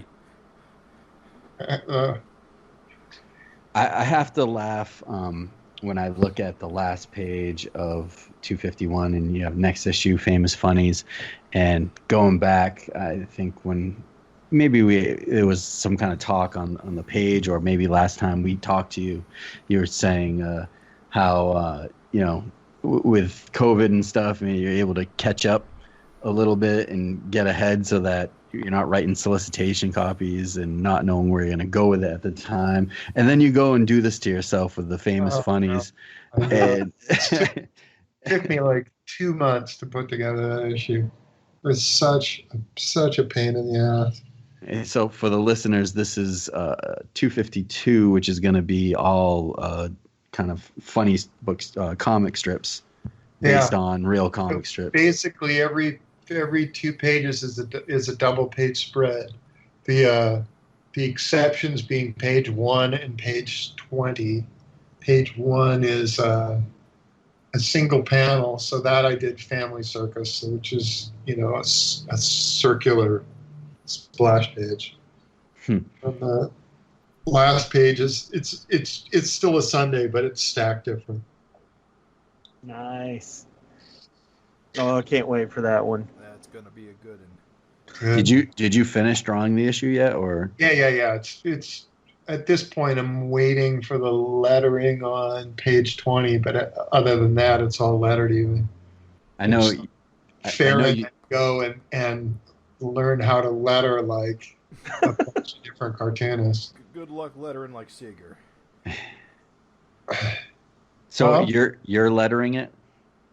No, Farron lettered it. Oh, okay. But he's lettering like we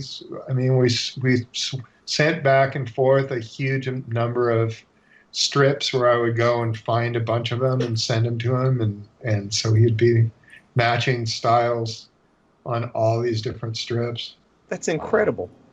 It's pretty mind-blowing when you see them all. No one expected that. That's what I'm saying, is no one expected you to go that far. That's crazy. Oh, it's crazy. I mean, it's all...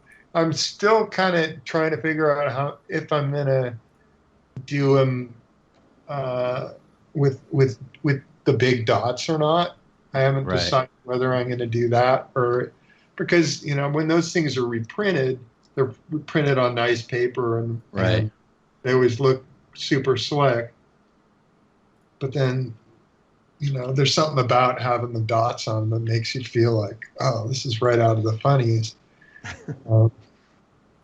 But I don't know. I'm still debating that. I haven't put a dot pattern on anything yet. Everything's colored flat though.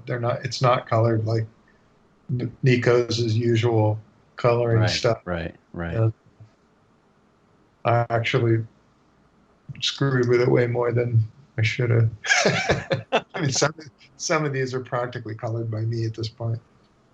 But whatever. It's like, oh no, they wouldn't do that in Peanuts. We got to do it this time.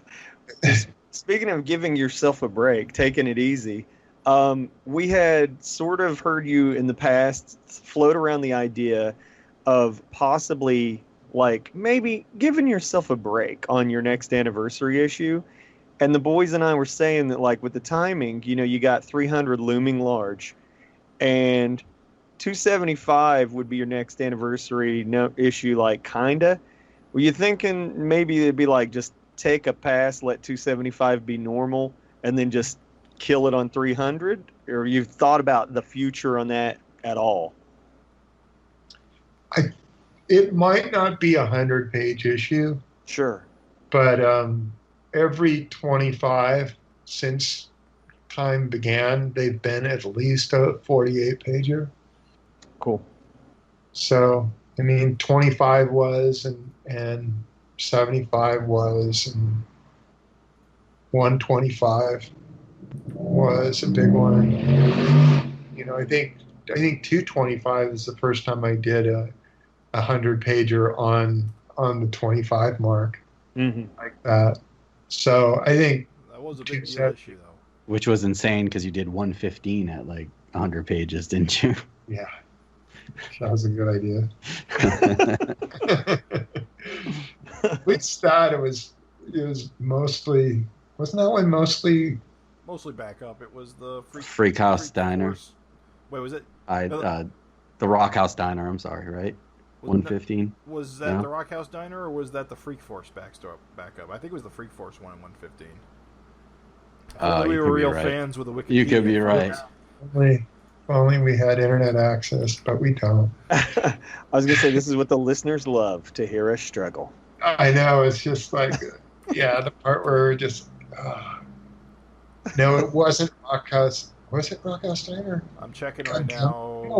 No, it was Freak Force by Englehart. Mark Engler, which is crazy because I have original art from that story, so I should know. Braggarts. Well, there was other stuff Whatever. too. There was also Mighty Man was in there, and I think you reprinted Mr. Glum's story too.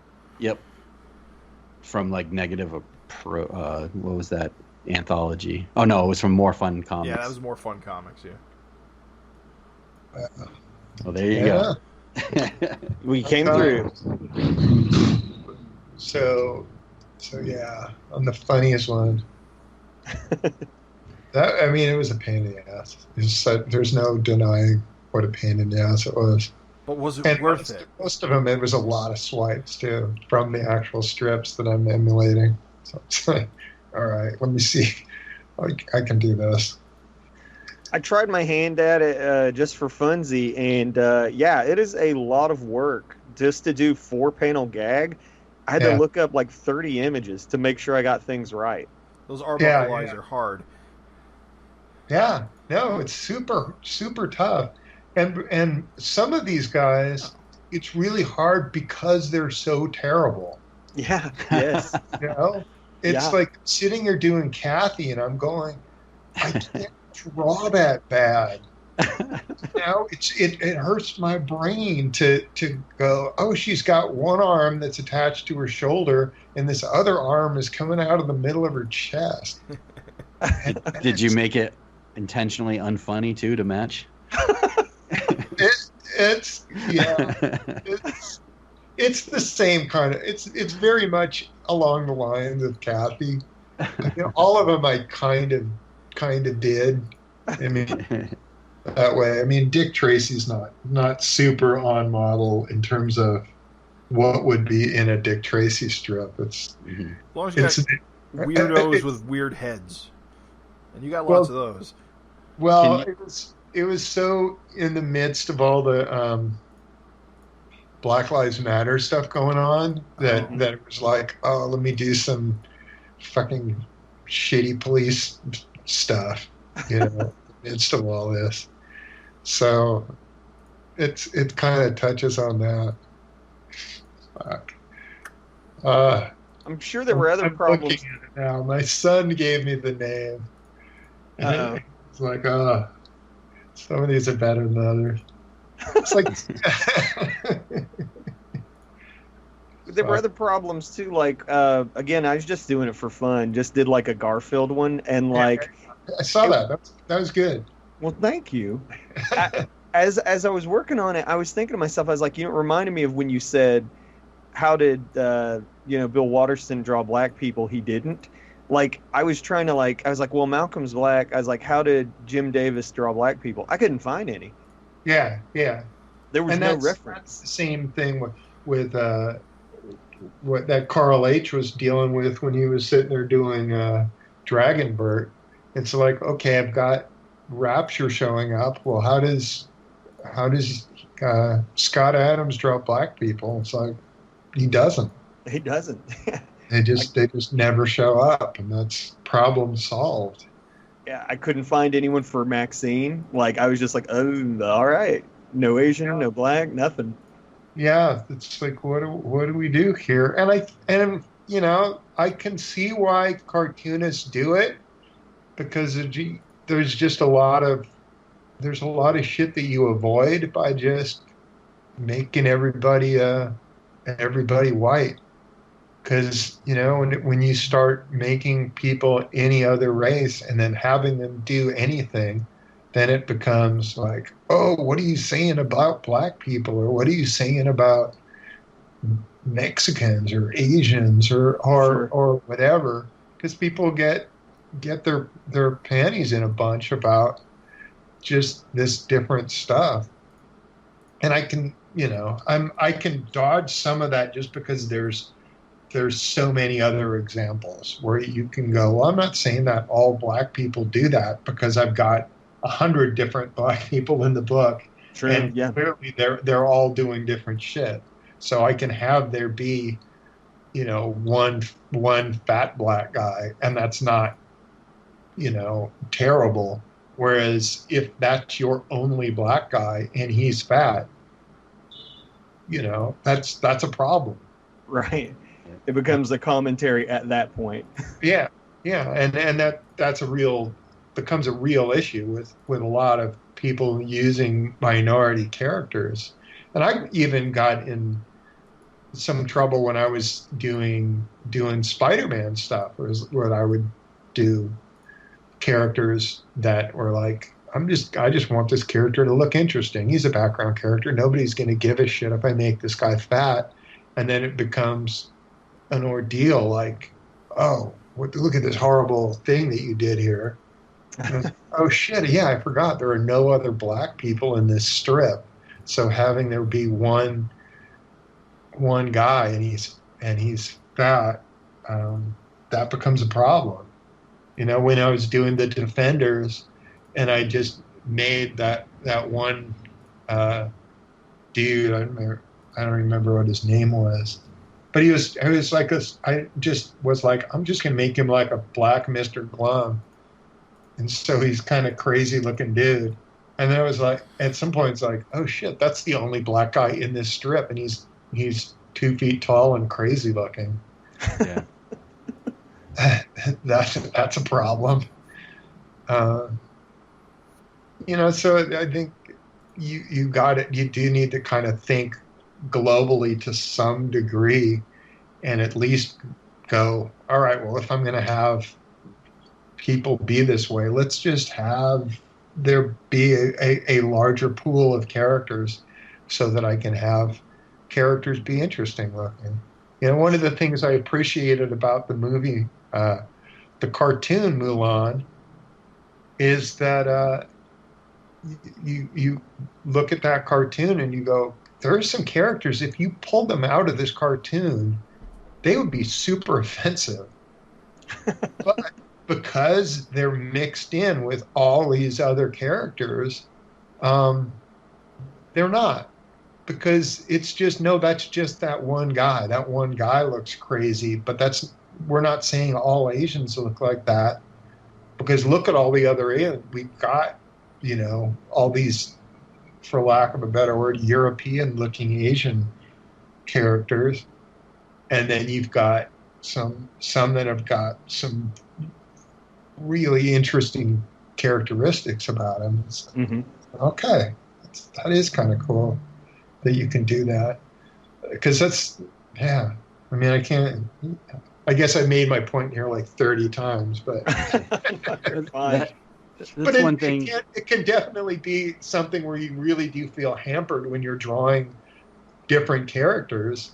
It's Right. like, with white characters, I can have them look any way I want to. If I'm drawing black characters, there's this parameters where you got to be within these confines, or you're going to risk offending people. Sure. Right. Uh-huh. And that's what I appreciate about Dragon. Like I said, I mean, I live, in a mixed race family. I know you do as well. But, Oh yeah, and we both live in super cities. mixed. Yeah, we both live in big cities. So I know for at least us, we see probably the same ratio of white and Asian and black people all around us, mixed in, and it really reflects your cast of characters that are so diverse. And it seems like it's almost always been like that in Savage Dragon. Yeah, very much so. I mean, right from the get-go, it was, Dragon, Frank, and Alex. And it's like, okay, we've got Hispanic, we've got black, and we've got this green dude. And then, I mean, the problem when they were doing the cartoon was that they're sitting there going, well, we don't have any white characters. What the hell? Who's our white characters? Who's your sympathetic white character? Is Dragon not white enough? Yeah, he's got those Anglo features. No, but they were like, well, he's a green dude, so he's not strictly white, and you don't have any white characters that were sympathetic. You would have a couple white characters that'd be like, oh, here's this fat white character. What was that cop's name? He was great. Oh, the one that was like, oh, I can't believe it. Yeah. The first character you see in here. What a first impression. Yeah, Walt Gilroy. Yes. Named after one of the writers on the show. I'm out of here. Yeah. You want a donut dragon? Yeah, but that was a situation where it was originally going to be Bruce Robinson, who was a recurring character from the Dragon comic book. But it was like, we can't have there be a fat black guy because that's a racial stereotype. And it's like, well, yeah, but we've got Frank and we've got these other characters. It's not the only. And it was like, no, they were really. Racism's so weird because I've never heard that. That's one. I'm from West Virginia and I've never heard that. I've heard a lot of racist shit. I've never. Maybe heard it comes that. down to like Fat Albert or something. No, because I think it's more Carl Winslow. He was also lazy. And it was like, we don't want him to be a lazy, fat black guy. Which is because what's funny is modern thinking would say it's problematic just to have a fat person be lazy. Like, that's wrong, too. You shouldn't do that, either. Like, that's also shitty. Yeah. What can you say? It's funny because, I mean, since we're kind of dancing all around these hot taboos anyway, we were kind of saying what luck. Like, what a bullet dodge to not have Dragon be a cop at this time in history. Yeah. Like, well, look at page 1 of Savage Dragon #1. That came right after the Rodney King situation. Yeah. That was like right there. It was like Rodney King happened, and then Savage Dragon 1 came out like instance later. It was really close. Yeah, that's right. You got Dragon tackling tackling a black guy on page 1 of his first issue, and it was like shit. and it was I'm pretty sure I drew it before the Rodney King thing, and then the Rodney King thing hit, and it was like, oh, this could be trouble, and then it wasn't. And they're like, oh yeah, Twitter wasn't invented yet. Yeah, yeah. Woo! Thank fuck. Wow. And then, and then you kind of did that Operation Urban Storm stuff that didn't kind of come out, but you included it, and that was a pretty cool. Yeah, that was pretty heavy-handed. Yeah. Yeah, commentary. Weird. It is a little. I think Niesman would agree he was quite heavy-handed.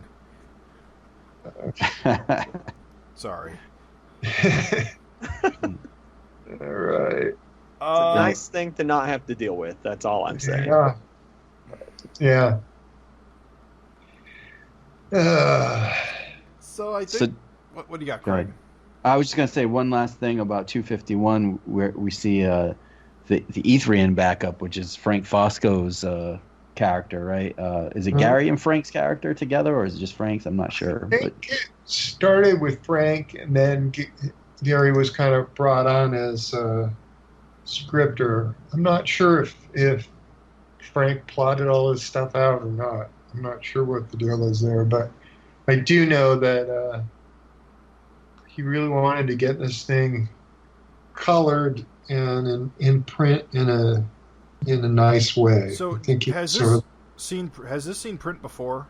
Yes. This is Vanguard Ethereal Warrior. It is the Vanguard one shot. Okay. Yeah, it's that. It was originally drawn to be backups that were going to run in Vanguard. Yes. The idea was it was going to be a series of backups, and then Frank would tie do in with the main an issue, and it would tie in. So that was the initial plan.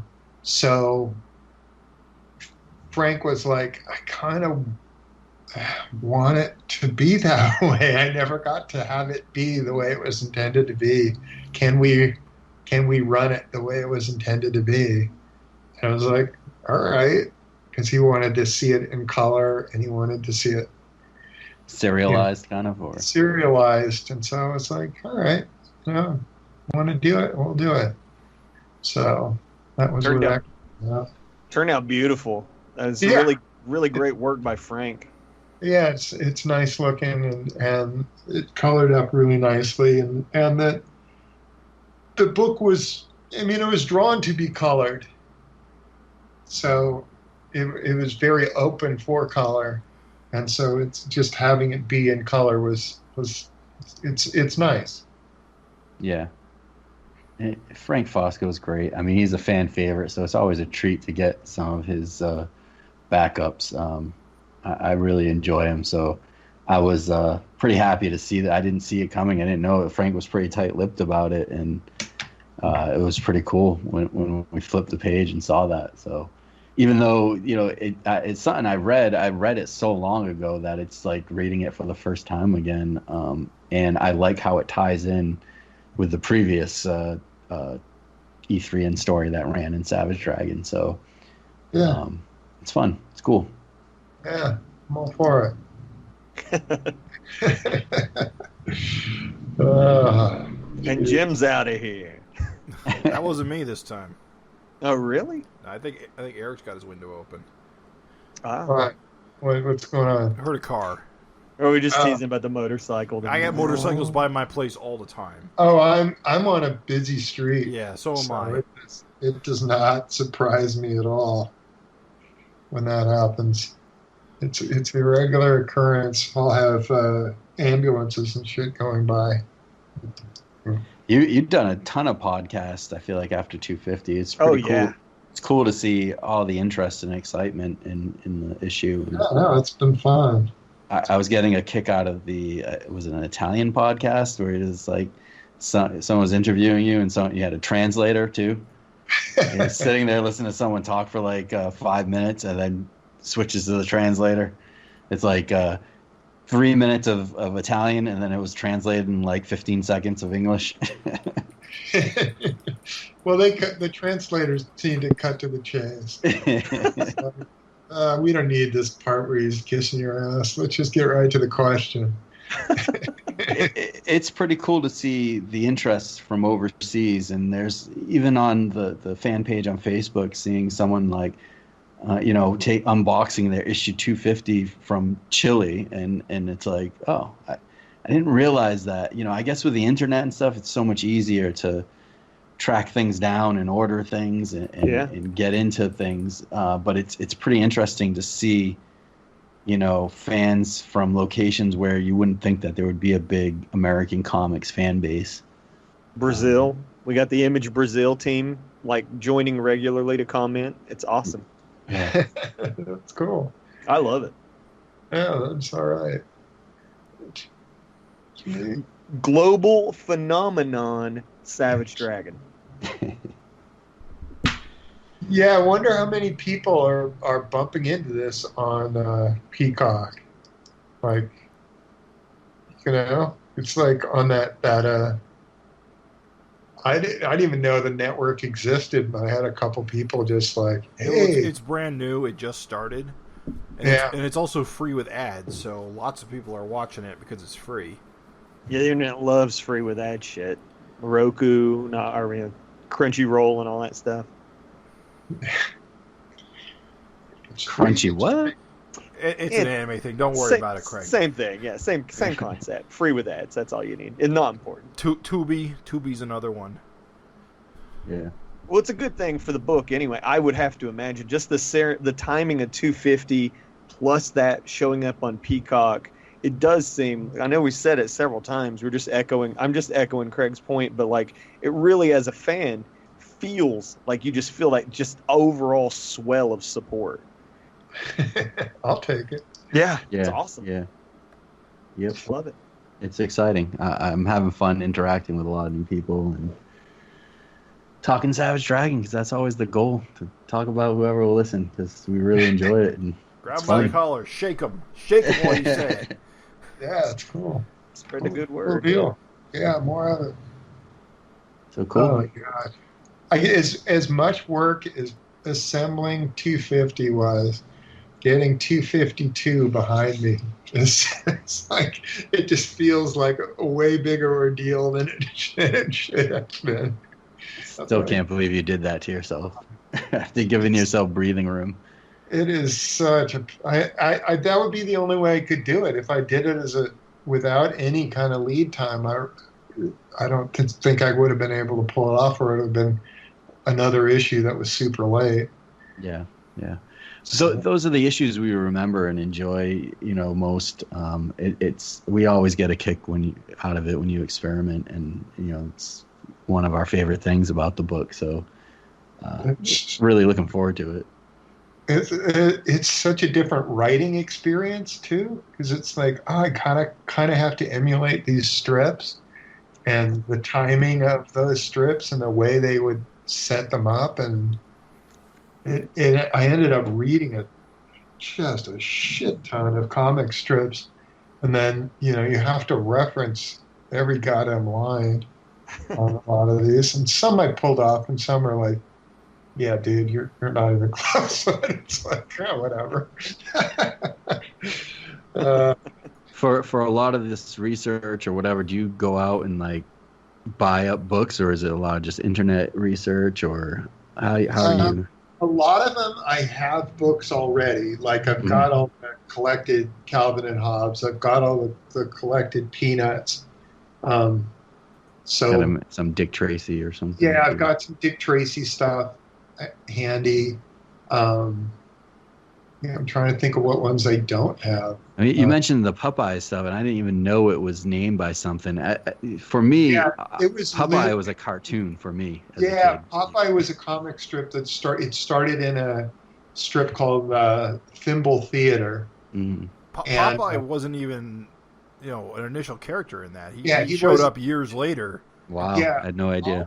It was all about Olive Oil dating other dudes. Yeah, a guy named Ham Gravy and Olive Oil's sister Castor Oil was what that series was about, and it was great. Yeah, and then eventually Popeye showed up as a character, stole the show. So, and stole the title. Yeah, and eventually took over. But it was Thimble Theater all the time that Cigar was doing it. And so it was like up into the 70s that it was still called Thimble Theater, at least in some places. And then it officially became Popeye, and Bud Sagendorf took over. But yeah, I was going after the original look, or trying to. Mm-hmm. So a lot of these have got different kind of panel configurations, because the panel configurations changed from year to year from a lot of these strips, depending on what was going on. Eventually they settled into this thing that everybody kind of had to adhere to. But newspaper strips looked a lot different in the 20s and the 30s. They really did. I mean, people were suggesting, hey, you should do you should do Little Nemo. And it's like tough. Yeah. You'd have to do a treasury-sized issue. Well, the problem with Little Nemo is it's oriented different. It's tall. Yeah. Right. Because he would do a whole comic page in the funnies, so it would be an entire page. So you can't do that. Can't do that if you're doing it as double page spreads, certainly. Mm-hmm. And then it's you if you're doing it as single pages, it's going to be really tough to read. Because those were really detailed strips, and it's going to be, you're just going to be looking at it going, what the hell am I even looking at? And plus the lettering's all shitty and stuff. Yeah. Those early Nemo strips, they didn't even have like word balloons. All the dialogue was like strips, like at the top of the panel. Yeah. And this going through and deciding what strips I could do and what strips I couldn't do. Some were initial, like, oh, I really want to do this one. And then I just couldn't come up with a good joke for it, for certain strips. And it's like, God damn it. You can't quite pull this one off for whatever reason. So, want to throw out an example of just like one? Just like one you wanted, but just were like, yeah, I couldn't do it. Shoot, I mean, there's a bunch of those going. I mean, really, if you just start naming strips, at one point I was like entertaining doing Garfield. I didn't do it. I didn't end up doing For Better or For Worse, although that was one that I got pretty far along with. Oh, so you were actually drawing them in yeah, it's like that one I got really far along with, and then I showed it to Lynn Johnston, and she was just like not having it. Like, okay, yeah, better to ask forgiveness than ask permission. I kind of learned that lesson the hard way. And then what else? There's a strip called Tiger that I wanted to do because I really like the art style. Oh, you shared some of that on Twitter. I'd never seen that. Yeah, I love that guy's art. Nobody would get it because it's unfortunately the style is too similar to some other strips, and it's like, once you lose, I don't have a character. I can't put hats on the kids, and the main character in that wears a hat. So I couldn't do that, and once it became like regular people, and then I was like, and this is going to be filtered through my style, there's just no way you're going to recognize it as being Tiger anymore. But that didn't stop me from reading a million of them. I was almost expecting some kind of Hagar, however you say it, Thor story or something. But no, a lot of them didn't work because of their location. Yeah. Like, oh, do a Flash Gordon strip. That sounds great, but unless I'm going to do a flashback to regular Dragon with the Krillians or whatever. Girls, with those characters and Emperor Krull shit. Captain Tootsie could be Flash Gordon. Yeah, I guess I could. But then it would have been a flashback. I didn't really want to do flashback stories. I wanted it to continue the the narrative that I have going on in the book. Right. So I put a lot of really, constraints on myself, which made it difficult. Mm-hmm. There's a bunch of just different things that made it so I couldn't do it. I mean, I imagine, kind of knowing you, that these stories will fit in continuity, right? Still, even though they're kind of like gag.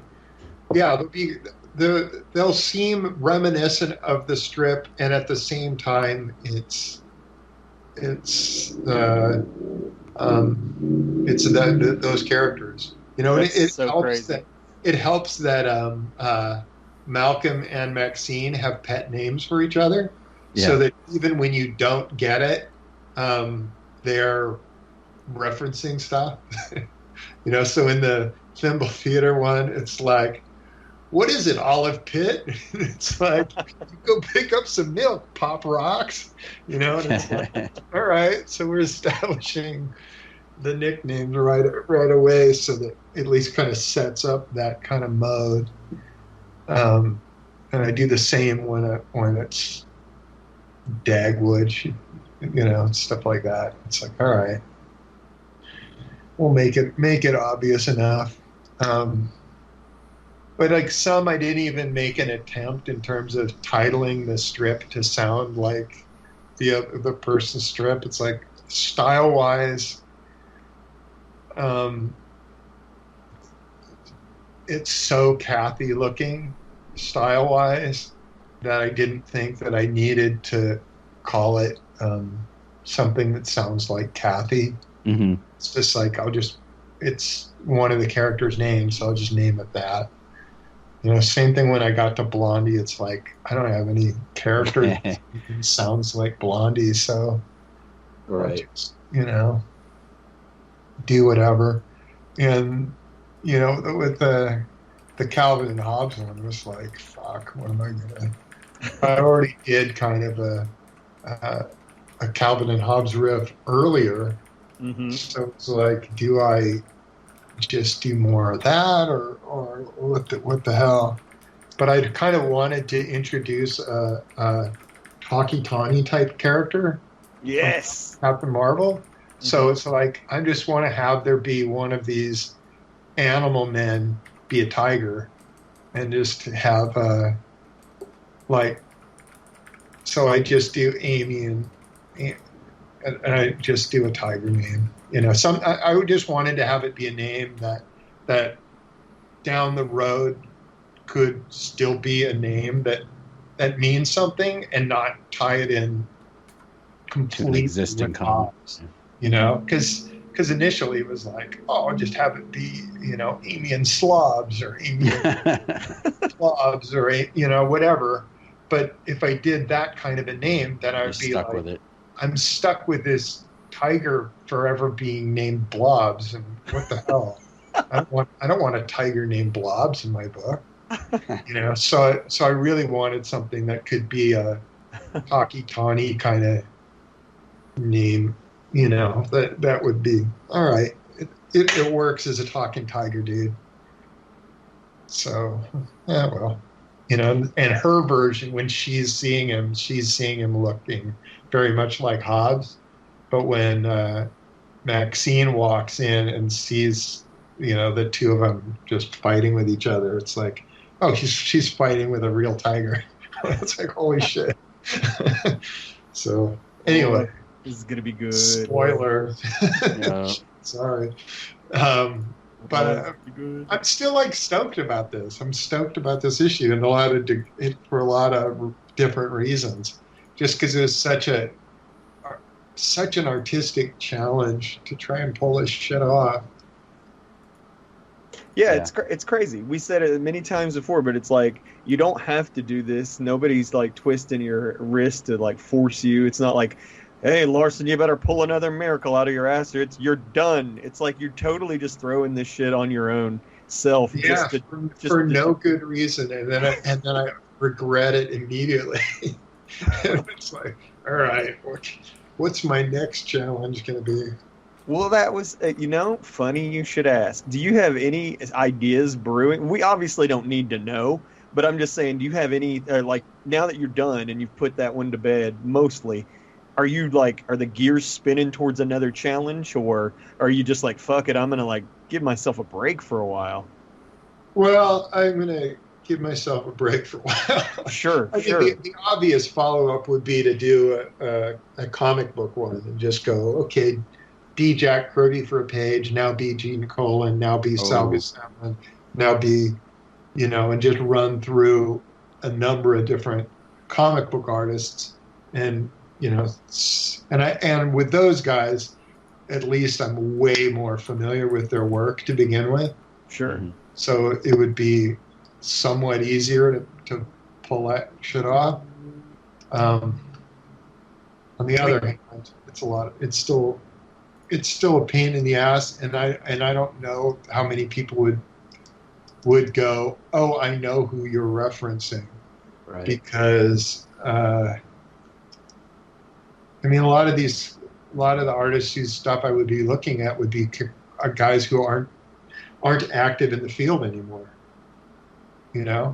So then it's. So for newer comic readers, it would go. So, yeah, if you're a modern comic reader, are you going to recognize Gene Colan's art style? Would you recognize Steve Ditko's? Would you recognize?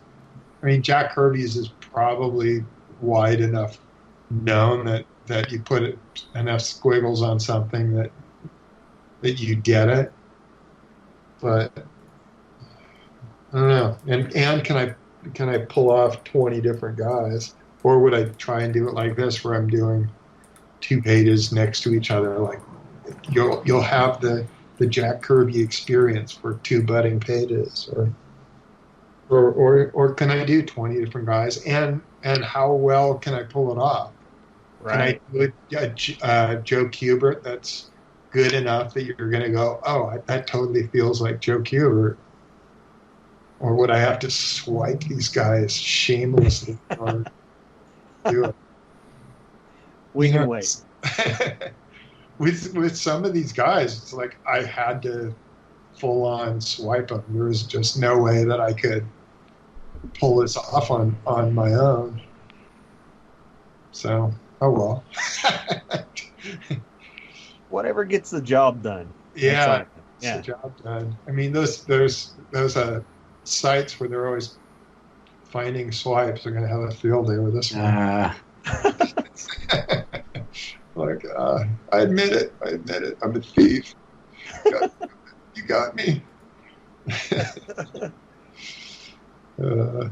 It's funny because the modern comic artists, like, people that are growing up with like digital, like entirely digital workflows and stuff, where they don't even like use paper and they hate paper and stuff. And those kids don't give a shit. They'll trace right over a photo and just keep going. They don't care. Oh yeah. I can totally tell too when I'm sitting there going through comics. It's like, yeah, you haven't made up a building in your life. These are all just photographic reference stuff. This isn't made up. These are real buildings. What'd they call it? Photo bash? I saw the phrase like 2 weeks ago and I was like, photo bash, and now I see it everywhere. And I'm like, photo bash? What? It's like collage. Like they'll collage something together and then trace it, and I'm like, what the fuck?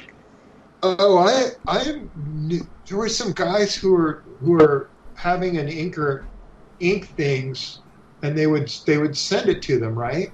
So they would pencil, and then they would send the pencil stuff, and then the inker would ink it, but he'd ink it on real paper. They'd print it out. Oh yeah. And there was some guy who was just flat up taking photographs and putting them in the background, and the inker would have to turn them into drawings. Oh. It's like, that's shitty. No, it's totally shitty. What are you doing? Super shitty. But by the time it saw print, it's like, yeah, it kind of looks like somebody drew that background. Wow. If I was an inker and I got a page full of like drawn foreground figures and just photos over photos, I'd be mad as fuck. Yeah, I would be. Like, what are you doing? Dick. Yeah. Oh my God. At least get somebody to draw your backgrounds for you. Yeah. That's how the manga industry works. Oh, I know. Those guys got a ton of people that are just working away. But good for you, man. I could never do that. Yeah, it'd be too hard to give up that control. It's hard, and it just takes longer to explain it than to do it. Yeah. Don't want to tell tales out of school, but I had a piece that I drew and I sent it away to get colored, and when I got it back, there's just way too much stuff to fix. I was like, fuck it, I'll just color it. like I should have done in the first place. I'm an idiot. Yeah. Well. Oh well. So, how are you doing on time there, Erik? I'll be good till the bell rings. Okay. Till the dinner bell rings. My wife will let me know, and I'll wrap it up seamlessly.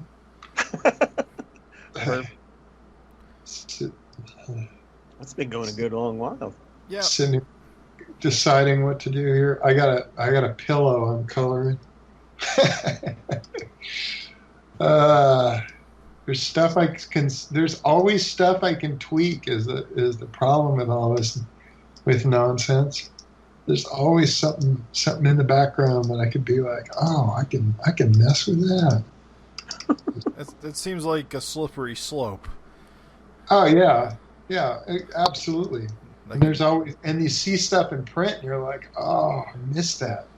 Damn it! There's a small little coloring mistake right there. Coloring mistakes are the easiest ones. They're so invisible, and you just see it after the fact. It's like, God damn it. Well, it probably looks different in print once you actually see it. Yeah. All this stuff.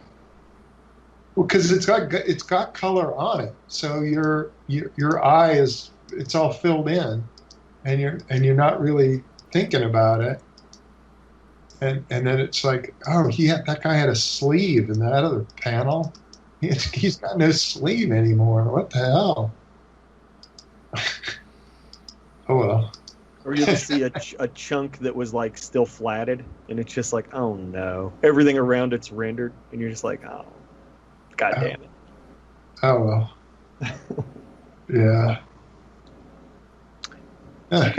Do you guys have any other follow-up questions? I think we've gone in depth. Yeah, this has been like meaty as hell. Love it. Yeah. We always find so much to talk about. I'm always shocked. I'm always like, what are we gonna? And then it's 3 hours later, and it's like, holy shit.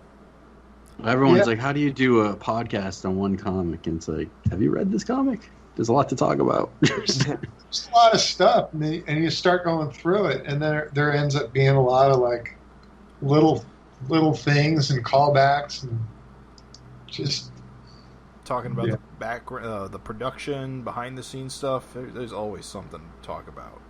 Yeah, all the contributors. Plus 250. Come on, that's a big old issue. There's a lot of crap going on there. I think we went for what, 3.5 hours or something on that. Yeah. What did we do on that? We did a 3.5 hour deep dive. I don't know how many people lasted that long listening to it, but we had a good time talking about it. Do you guys have information like how many people listen to this? Not as. The data I have, we only have like 100 or so dedicated listeners, but that data doesn't include who listens to us on iTunes. So I actually don't know how many people listen to us. Oh, and same thing with YouTube, right? YouTube, I actually can know how many people how many people watched it in that case, but that's still pretty not used very extensively, so not a lot of numbers there. But honestly, it's really just a chance for the three of us to talk about it, and if you want to listen in, you can listen in, and it's an excuse to get you on to talk to our favorite funny book creator. This is a long con. Oh, it's awesome. I like it. I like it. I like getting a chance to. I mean, it's nobody in my house is reading Savage Dragon, so it's fine by me. Yeah, I was gonna say, whenever I finish a appreciate it. book, I get like a steak. Like, did you do just weird? Like, did you have any rituals or routines you do for putting these milestones behind you? No, I don't. I got to get on the next one. You deserve a steak. I would love a steak, but I can't leave the house. Right. I get it. When They when can this deliver it to you. yeah, when this COVID Uh, thing's over, you deserve a steak. Yeah, this COVID thing, man. Can we get past this? Because it's like it's been months since I've eaten out. It's been all Janie cooking, which is just fine by me. Well, I know things are a bit worse in California. Yeah, Number wise. number wise, and we're playing it super, super, super safe too, and we're just not fucking around. And so, I mean, yeah, so we don't go out, and when we go for walks, it's we have a decent enough size house, and it's one of those old Victorians where it's got a sitting room, parlor, that sort of thing, so we can make like a circle. Do laps. Yeah, so we'll just sit there and go, okay, it's time for more laps. We'll do 10 minutes here and just do circles for a while. And so that's part of the exercise routine around here. And my wife's always trying to get me to be skinny dude, so she's loving being able to control that aspect. Because she's a skinny little thing. So Is she I working? thought you were going to say that ass. Is she working from home, and does she typically work from home, or is this kind of new for you? For have her in the house around you while you're home working? she is retired. Oh, Nice. okay, cool. So she and before this she was taking a bunch of classes through City College, and it's just for fun because she likes to learn stuff. So she was doing a lot of classes and going off, and then our youngest son had just gone off to college, so we were empty nesters there for a short while. And then spring came around, and the school said, well, we're going to send kids home a couple weeks early for spring break. And parents plan on them being back at the end of this school year. And then we were just like, yeah, that's not going to happen. I'm guessing this isn't going to turn out just the way they think it's going to. So we just went up there and took all his stuff home, and then it exploded, and it ended up that it's like he'd finish up the school year at home, and then now he's going to be starting up the school year remotely. So we'll have Joe around, and he can come up with more excellent, funny titles for me. What was the one that he wrote when he was really young? Was it him or your older one? The hot dog? I forget. Star Trek hot dogs for me. Yeah. Joe's joke. That was all actual stuff that Joe had said to me. And then I came up with a character that I used in that Madman special, which was Double Club Caveman, which I still haven't had Double Club Caveman show up yet. But yeah, when it was, the thing is that some of these strips were super easy to come up with titles for. Mm-hmm. And like Dick Tracy, I had a million titles. It's like there's so many different ones that can kind of work. And but like Doonesbury, I was like, I'm fucked. None of the characters have a name that sounds anything like Doonesbury, and Doonesbury is somebody's last name, so it's kind of a nonsense word. Yeah, it sounds like a town. Yeah. So what I came up with isn't very good, but oh well. and you'll see it in print. But, it's frustrating. Some of these are frustrating. There's really never a better time to ask this. It's a weird question, but since you were like, fucking around with Popeye related things, you use public domain characters, and Popeye's public domain in the UK. Now, this has never had you tied as a Popeye guy in any way before you brought up like your plans for issue 252. Like, have you ever had a Popeye story brewing in your noggin? Not really. Not really. Okay. Cool. I know weird, but I have, and I was just like, Yeah, I mean, it never was one of those like, oh, I could do this one day. That never really crossed my mind that was a possibility. So, like with Dr. Savannah showing up, I was just thinking, I was like, I wonder if he's any other public domain names that he just has like a thought of, bringing into the fold. Not yet. I'm trying. I mean, when I'm looking through this stuff, occasionally they'll be like, I got to use this guy some point just because he's a cool visual. And I have, and a bunch of the guys who showed up when I first brought him over, I haven't done much with. And it's like, I should do a story with the Black Terror just because he's a cool looking character and he's kind of a Punisher type, or could be, and there's several others that were around there that are like, oh, that's just a cool visual. Joe Kubert had done some superhero that's in the public domain, and I don't even remember the name of him, but it was like, oh, that's a cool look. I should use that guy. But well, at some point I'll get to him. I'd like to. You want to do everything. Oh yeah. There's just not time to do absolutely everything. Somebody said the phrase that cursed me creatively.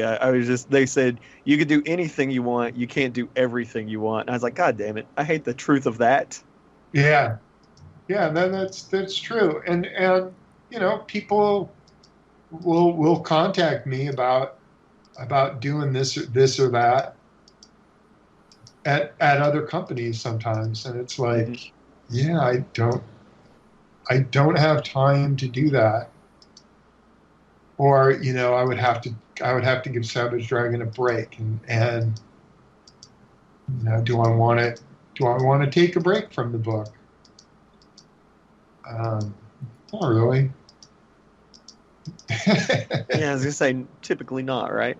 Yeah, typically not. It's just it's more fun to do this than to do most of that other stuff. And whenever I do dip my toes in that wading pool, you're reminded of, oh yeah, that's why I stopped doing this, because it's so damn fun.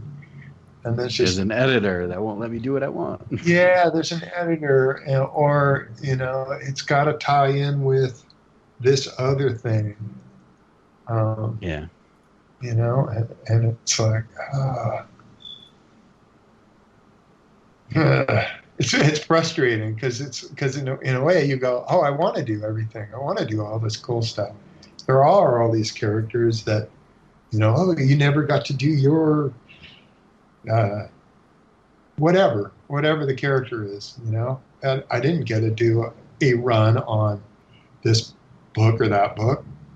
Never got to do them. What would you do if DC called you up and said, hey, we'd like you to do Commandy? It's like, shit, that would be kind of fun. But at the same time, it's like, or I could do a Commandy riff in Savage Dragon and be able to actually have it see print. That'd be cool too. Right. Did they ever reach out to you about that Commandy series that came out a few years back? It was like finish the story from the guy before you type thing. I thought they would have reached out to you. Yeah, they did. Yeah. They didn't reach out for me for that. Somebody had reached out about at one point about me doing Commandy. That was a long time ago. I don't remember what the situation was, and they were just feeling me out as somebody to do it, and I ended up deciding not to. I feel like you kind of said your piece on that with the Savage World stuff in a Yeah, way. kind of. I mean, I don't think I've really tackled anything in the way that I would tackle it if I did it as a real thing. Yeah. Like my Mighty Man stuff. I mean, Gary Carlson's Mighty Man is way more Captain Marvel than mine ever was. Yeah. Yeah. But Right. now, if I were to actually do Captain Marvel, like, all right, well, it wouldn't be like my Mighty Man. Oh, We almost got a taste of that. I saw that page. Almost. yeah, almost there. We'll see if I ever really want to tempt fate. I'll just flat out do it and publish it and then apologize. I'd be I thought he was in the public domain. Shit, god damn it. Well, he might be too. Is that I mean, his stories, a lot of them are in the public domain, and people are reprinting them all over the place. And it's like, and some people are doing like new Captain Marvel stories on their own, but they're really like really obscure fan guys, and it's like, how legit is this? Well, it's tough because you can do Captain Marvel stories, you just can't like publicize them. It's weird. Public domain's weird. Like Sherlock Holmes is public domain, except they'll still totally sue your ass for doing Sherlock Holmes stuff. It's bizarre. Well, it's the difference between copyright and trademark. Yeah, that's trademark. Copyright and trademark. And the thing with Captain Marvel is they don't own Captain Marvel anyway. Right. They don't have that name. But they own that lightning bolt. Huh? You can't. No? No. Oh. I've got it on Mighty Man's chest. Nobody's giving. That's true. I guess it is on Madman and Mage and all kinds of things now that I think about it. It's such a simple thing. They can't possibly own that. So, and they can own their spin on the character, but who the hell wants that anyway? Yeah. I mean, shitty hood and the lightning powers. I'm not interested in that at all. You know, if they were like, yeah, you can do Captain Marvel, but it's got to be our shitty version, it's like, no thanks. I don't want that. That's no fun for anybody. Yeah, just bad. Not to be dick, but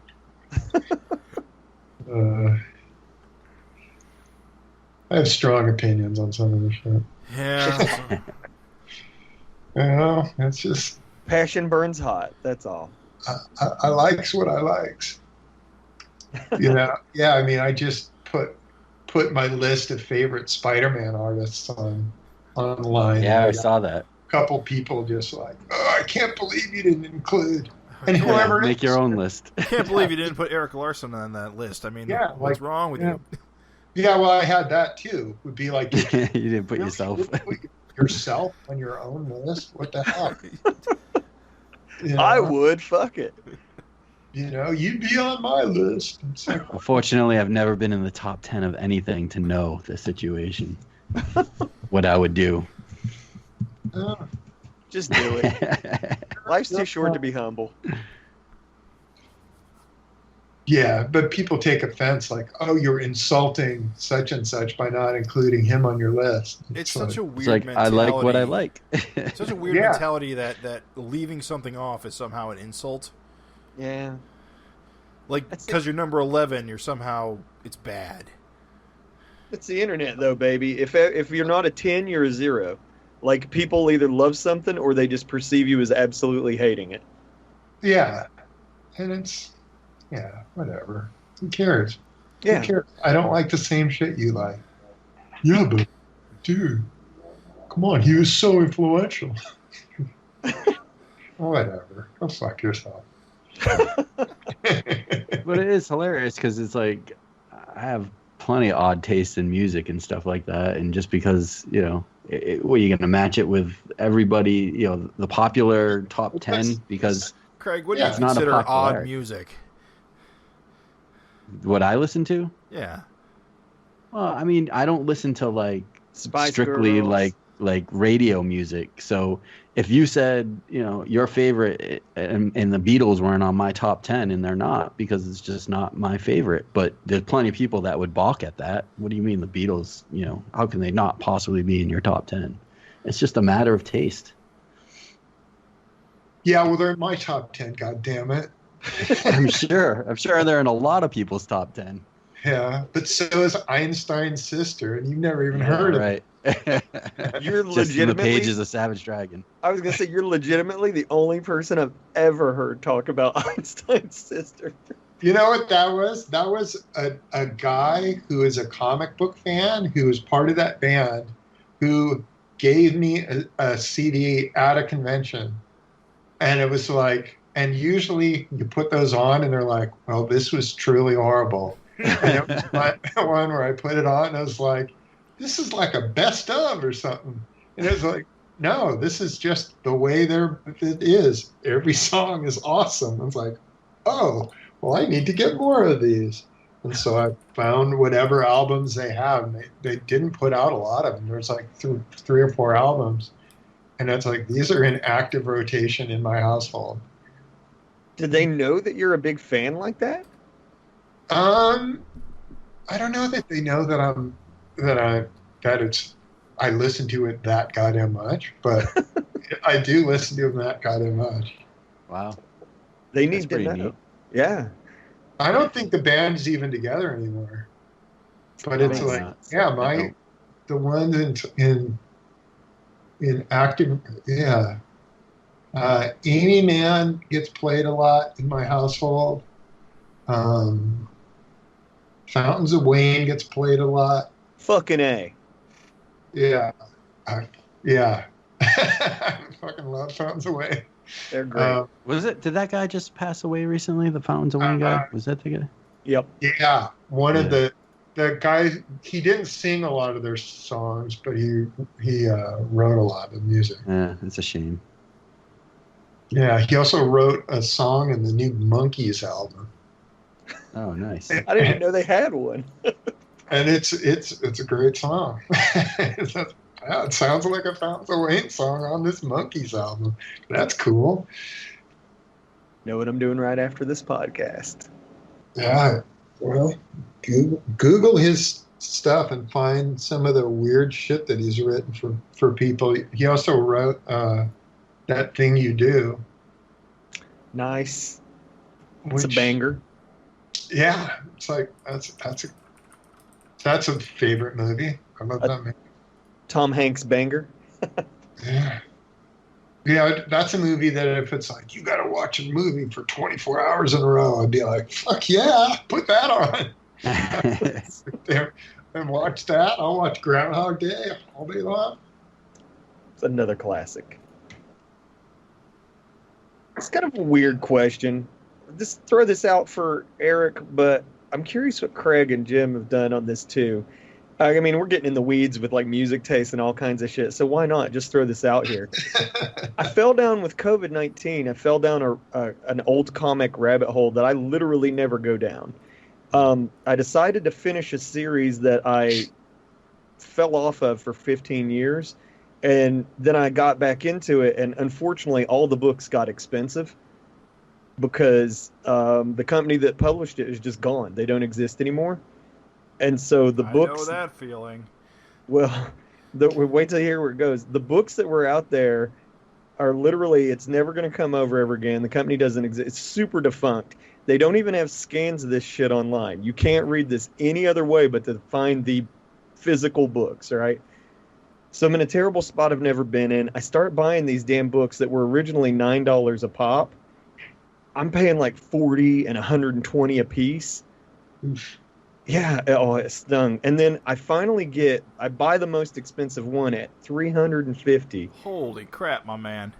Oh, dude, wait till you hear where this goes. And I guess some eagle eye saw me out there buying those books up.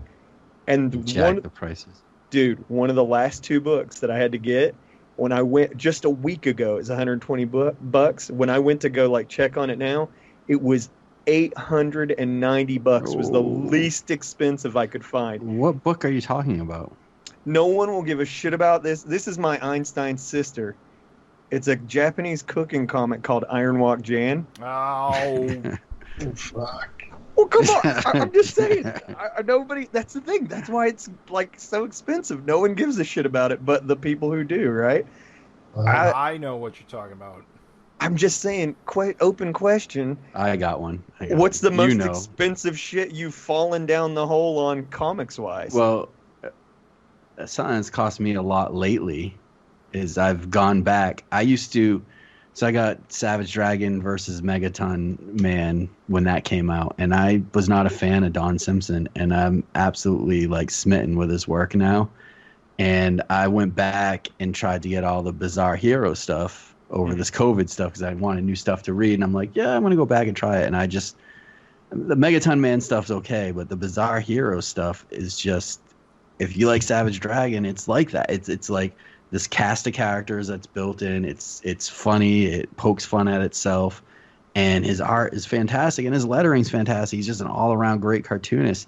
But the stuff's so hard to find, and I've got them all now except for 3 issues. And I had to go to a comic store in Australia, and they're getting shipped over now to get the last 3 that I need. But COVID kind of did that to me, where I was like, I'm gonna go back and that's what I say. I think people with doing the same with Savage Dragon, but man, I love Don Simpson's stuff, and went back and bought all the Image collected stuff, and now I see what everyone else saw, which I didn't give it a chance, and I think a lot of people didn't give it a chance, but his stuff's wild.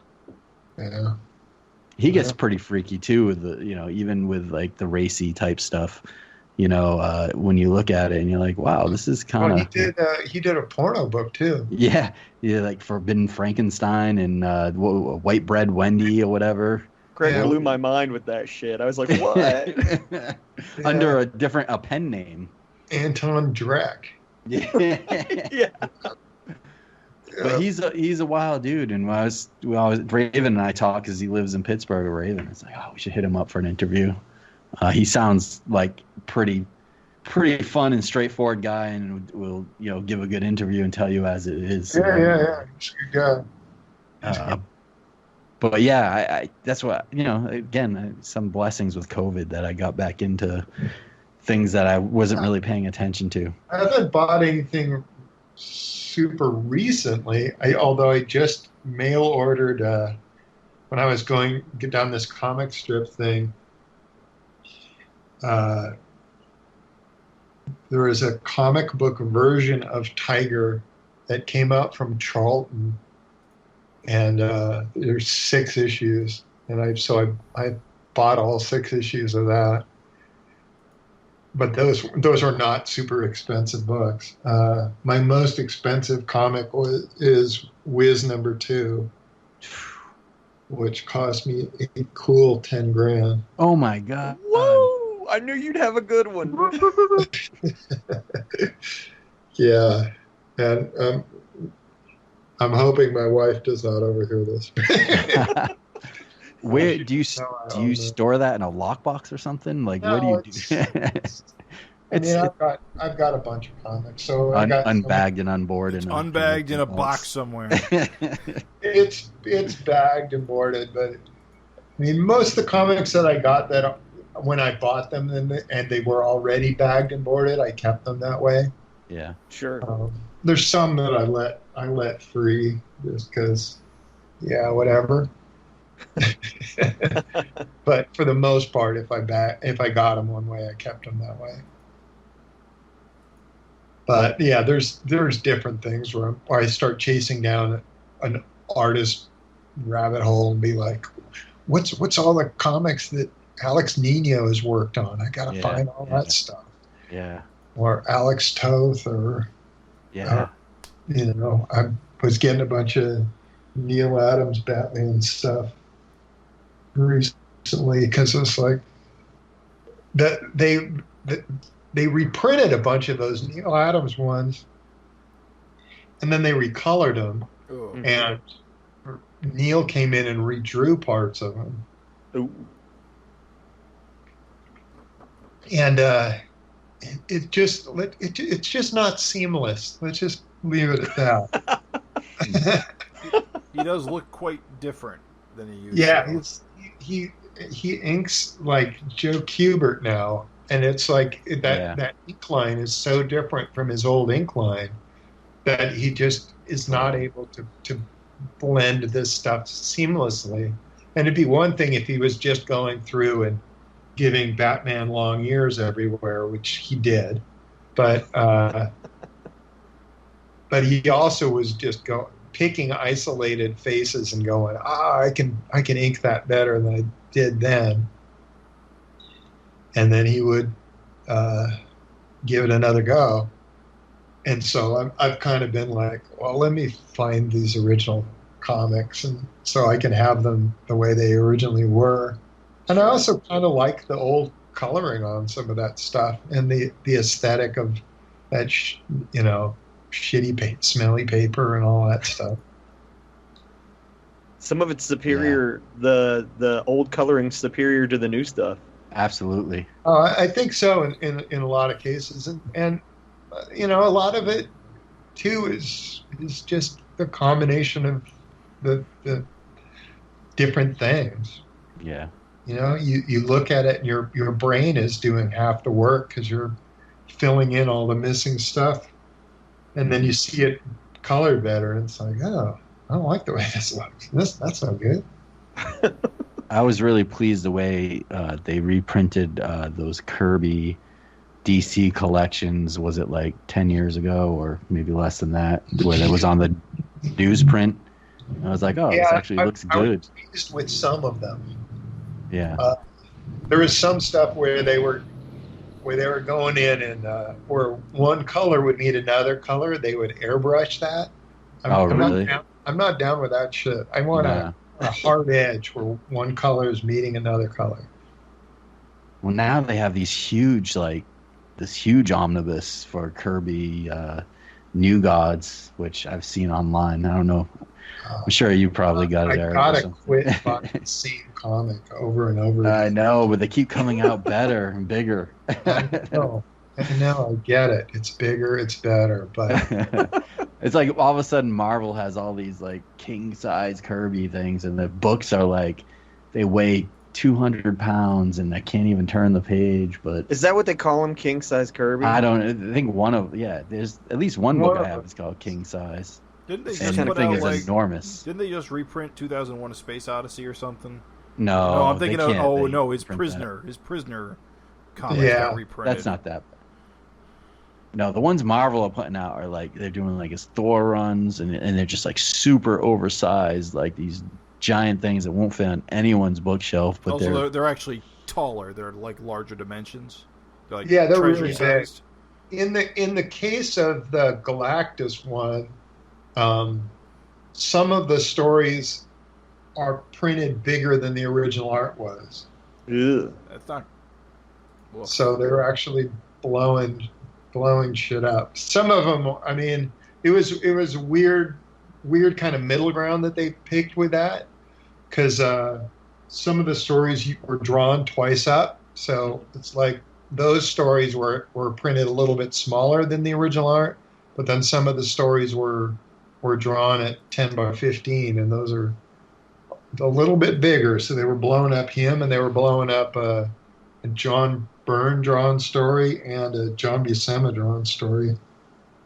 So I was like, all right, this is kind of neat, but it's looking a little crude in some places here. Yeah, I can tell a little when stuff's like the different sizes. It kind of looks weird.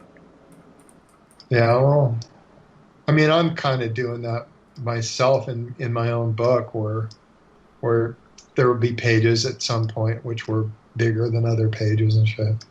Hopefully it's not super noticeable, but I mean, I was doing twice up there for a bit, and then I've kind of choked that back, so it's not quite twice up anymore. So just got tired of it, or was it the practicality? Yeah, it's just ruling out all those goddamn pages and stuff. It just became, oh, this is a pain in the ass. I'm still ruling out my own stuff, but I'm able to get 2 pages on a board instead of 1, and scanning every page had to be scanned in 4 times, and it just become a bigger nightmare than I wanted it to be. And also, just working at any size, you kind of come across different limitations with stuff. Where you go, yeah, when I'm drawing it big, I can't do a line that's thick enough at certain times. And when you reduce it down, things don't have the kind of weight that you'd like them to. Sure. Or there's just give and take at all the various sizes. So I kind of go through periods, and I did a couple issues which were totally, I was all over the place, where the original art was various sizes, and then it was all just adjusted to be the same size when I sent it to the letterer. So he didn't have to adjust things with me. But Right. At certain points, it's like, I can draw it any size, so why do I have to draw it this big? If I come up with a cover image and it doesn't look good drawn huge, maybe it'll look good drawn small. So I did, that issue that was a close-up on Maxine's face with Malcolm's fingers. That whole issue was drawn tiny. It was drawn really, really small. Huh. And then Couldn't tell at all. That's weird. Oh, that one you could tell. Put it next to another issue, you'll be like, oh yeah, because there's some stuff in there that's pretty crude. And then there's 2 issues where I was doing various sizes, and I was all over the place from twice up to really small. And that was the issue that introduced the sex dolls. Mm-hmm. That was one of them, and then one of the other ones was around that same time, either before or after, and it was just various sizes. Like, let's see what works and let's see what doesn't work and stuff like that. And so, it was just different things. I don't remember what my last 20-up issue was. It was a while back. It was a few issues back. And then for a while, I just went back to using the regular standard art boards, but I drew every page as though it were a full bleed, and then I just shrank everything down. So there were issues in a row there where nothing was bleeding except for double page spreads. I think 248 was drawn that way. And then with 249, I'm back to ruling out my own boards again, but they're that same size, but plus a bleed, so I can do bleeds again. Anyway, I keep messing around, see what works and what doesn't, what feels good and what doesn't, and I'll inevitably change. I'll come down the road, I'll just be like, oh, I need to do it barn door size. Aerial photograph. King size. Kirby King. Oh, my last few issues would be all drawn with feces on mattresses. It's a dumpling. Those were really hard issues to read, but I got to complete my collection, so. Yeah. It's a good thing it's bagged and boarded. Yeah. Was there any certain inspiration for in issue, what am I looking at, 251? No, 250. Some of the layouts used like colored word balloons to help with the reading clarity. That was kind of like something I hadn't really seen anywhere. Yeah, I had like the web page.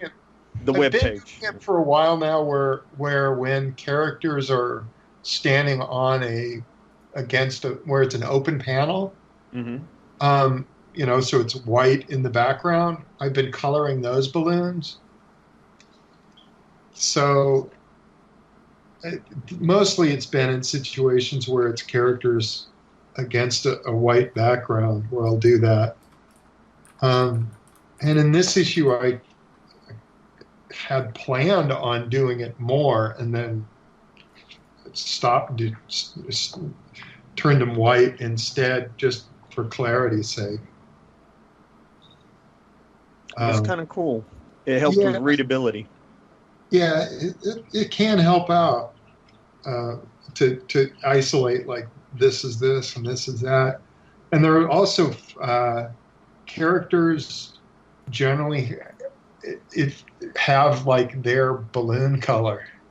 So like whenever Malcolm talks, his balloons are always that same color. Mm-hmm. And it's a consistent thing, like throughout. Like anytime he talks, it's going to be that color. But whatever, when I'm doing emulating the strips here, I go by whatever their comic strips how they happen to do it. So it's changing somewhat here. In this issue, 252 will just be an aberration where it'll be like, oh, it's colored different and it looks different and everything about this is weird. What the hell, man? Like in the middle of a trade, how that'll read. It'll be different for sure. Well, this will be the end of a trade, so it'll be a strange ending.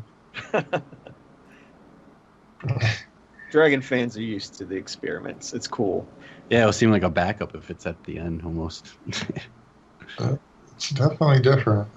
I can't wait to see like what some of those new readers see, because I feel like a lot of fresh blood will be rolling onto the book with 250, and so for them 252 will be like their first big experimental book. Oh yeah, that'll be the real like acid test. Like, are you really in it for the long haul? Because this is shit that happens again.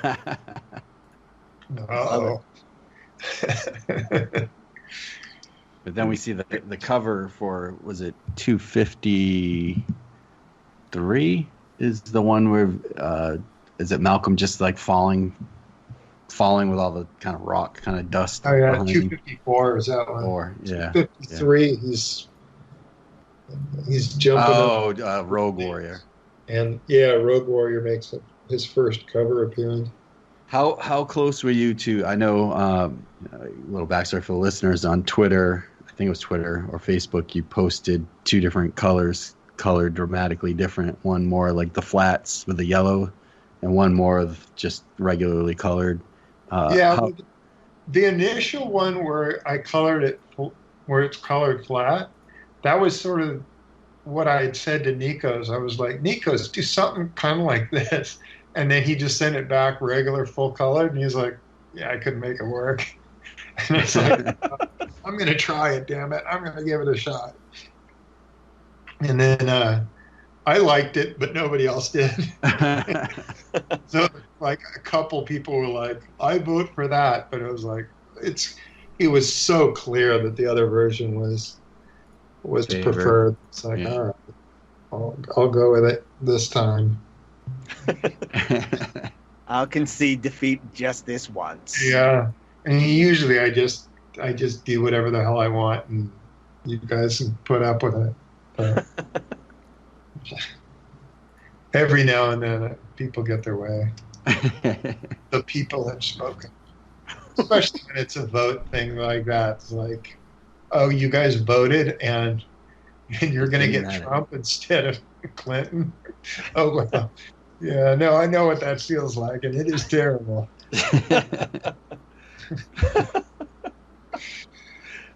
Oh, the harshest example you could have used. An example so bad people feel like they wound up in a bad timeline. I know you don't like cornbread, but how is this box of broken glass instead?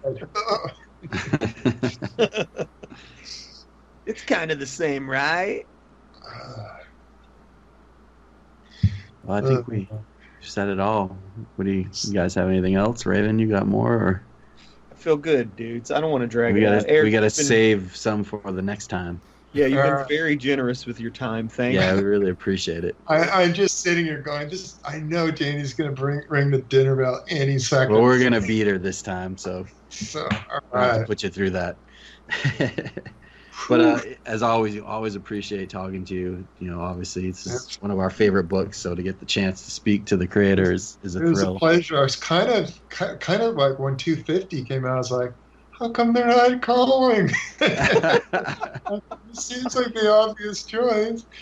But since it was such a cliffhanger and 251 picked up on so much of it, it's like, yeah, no, you're probably right. Yeah, I mean, obviously this won't air until after 251, but it just there was so much to go over with Paul Dragon. It was such a shock that and I feel like with 250 you probably said a lot on that with a lot of the other podcasts that are celebrating the milestone. So yeah, I think it would be good for us to include 251. Yeah. Plus, you don't have to play like dumb. You can just talk about what you've got out So Eric, how did you get started in comics? there. Yeah. Yeah, right.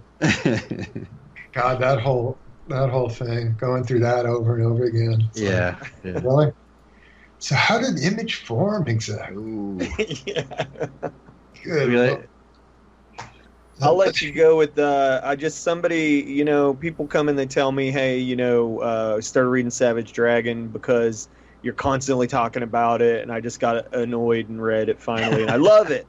And I had somebody tell me that had just picked up the book that they love Savage Dragon, and this is a super young reader, and she was like, I love this. This is the greatest, this is the fucking best thing, and the community is awesome.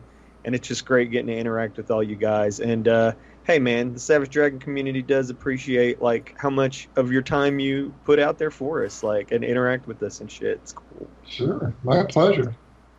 Thank you. Thanks. All right. Well, I will talk to you guys later. All right. Thank care. you, Eric. Take it easy, Eric. All right, guys. Good night. Good We night. actually let him get his dinner before. We got off. Usually he's dragged off to dinner.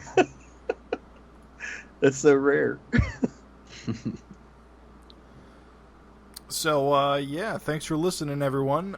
This was the Savage FINcast, and you, of course, can always find us at savagefincast.com, where you can listen and comment on all of our episodes. You can find us on YouTube if you search Savage FINcast on YouTube, and, of course, we're on iTunes and Google Music. And our email? Oh, yes, our email. It's savagefincast@gmail.com. We always like to get your letters. We've been getting more lately. We really appreciate it.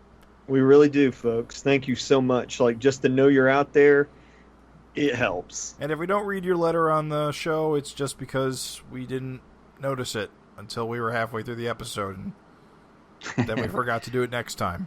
It's usually a mistake. Honestly, listeners, Jim is always right after the thing, ends. He's always like, shit, I forgot that guy's email. Oh, my God. And so, we do appreciate it. So thanks for listening. Thank you. Thank you.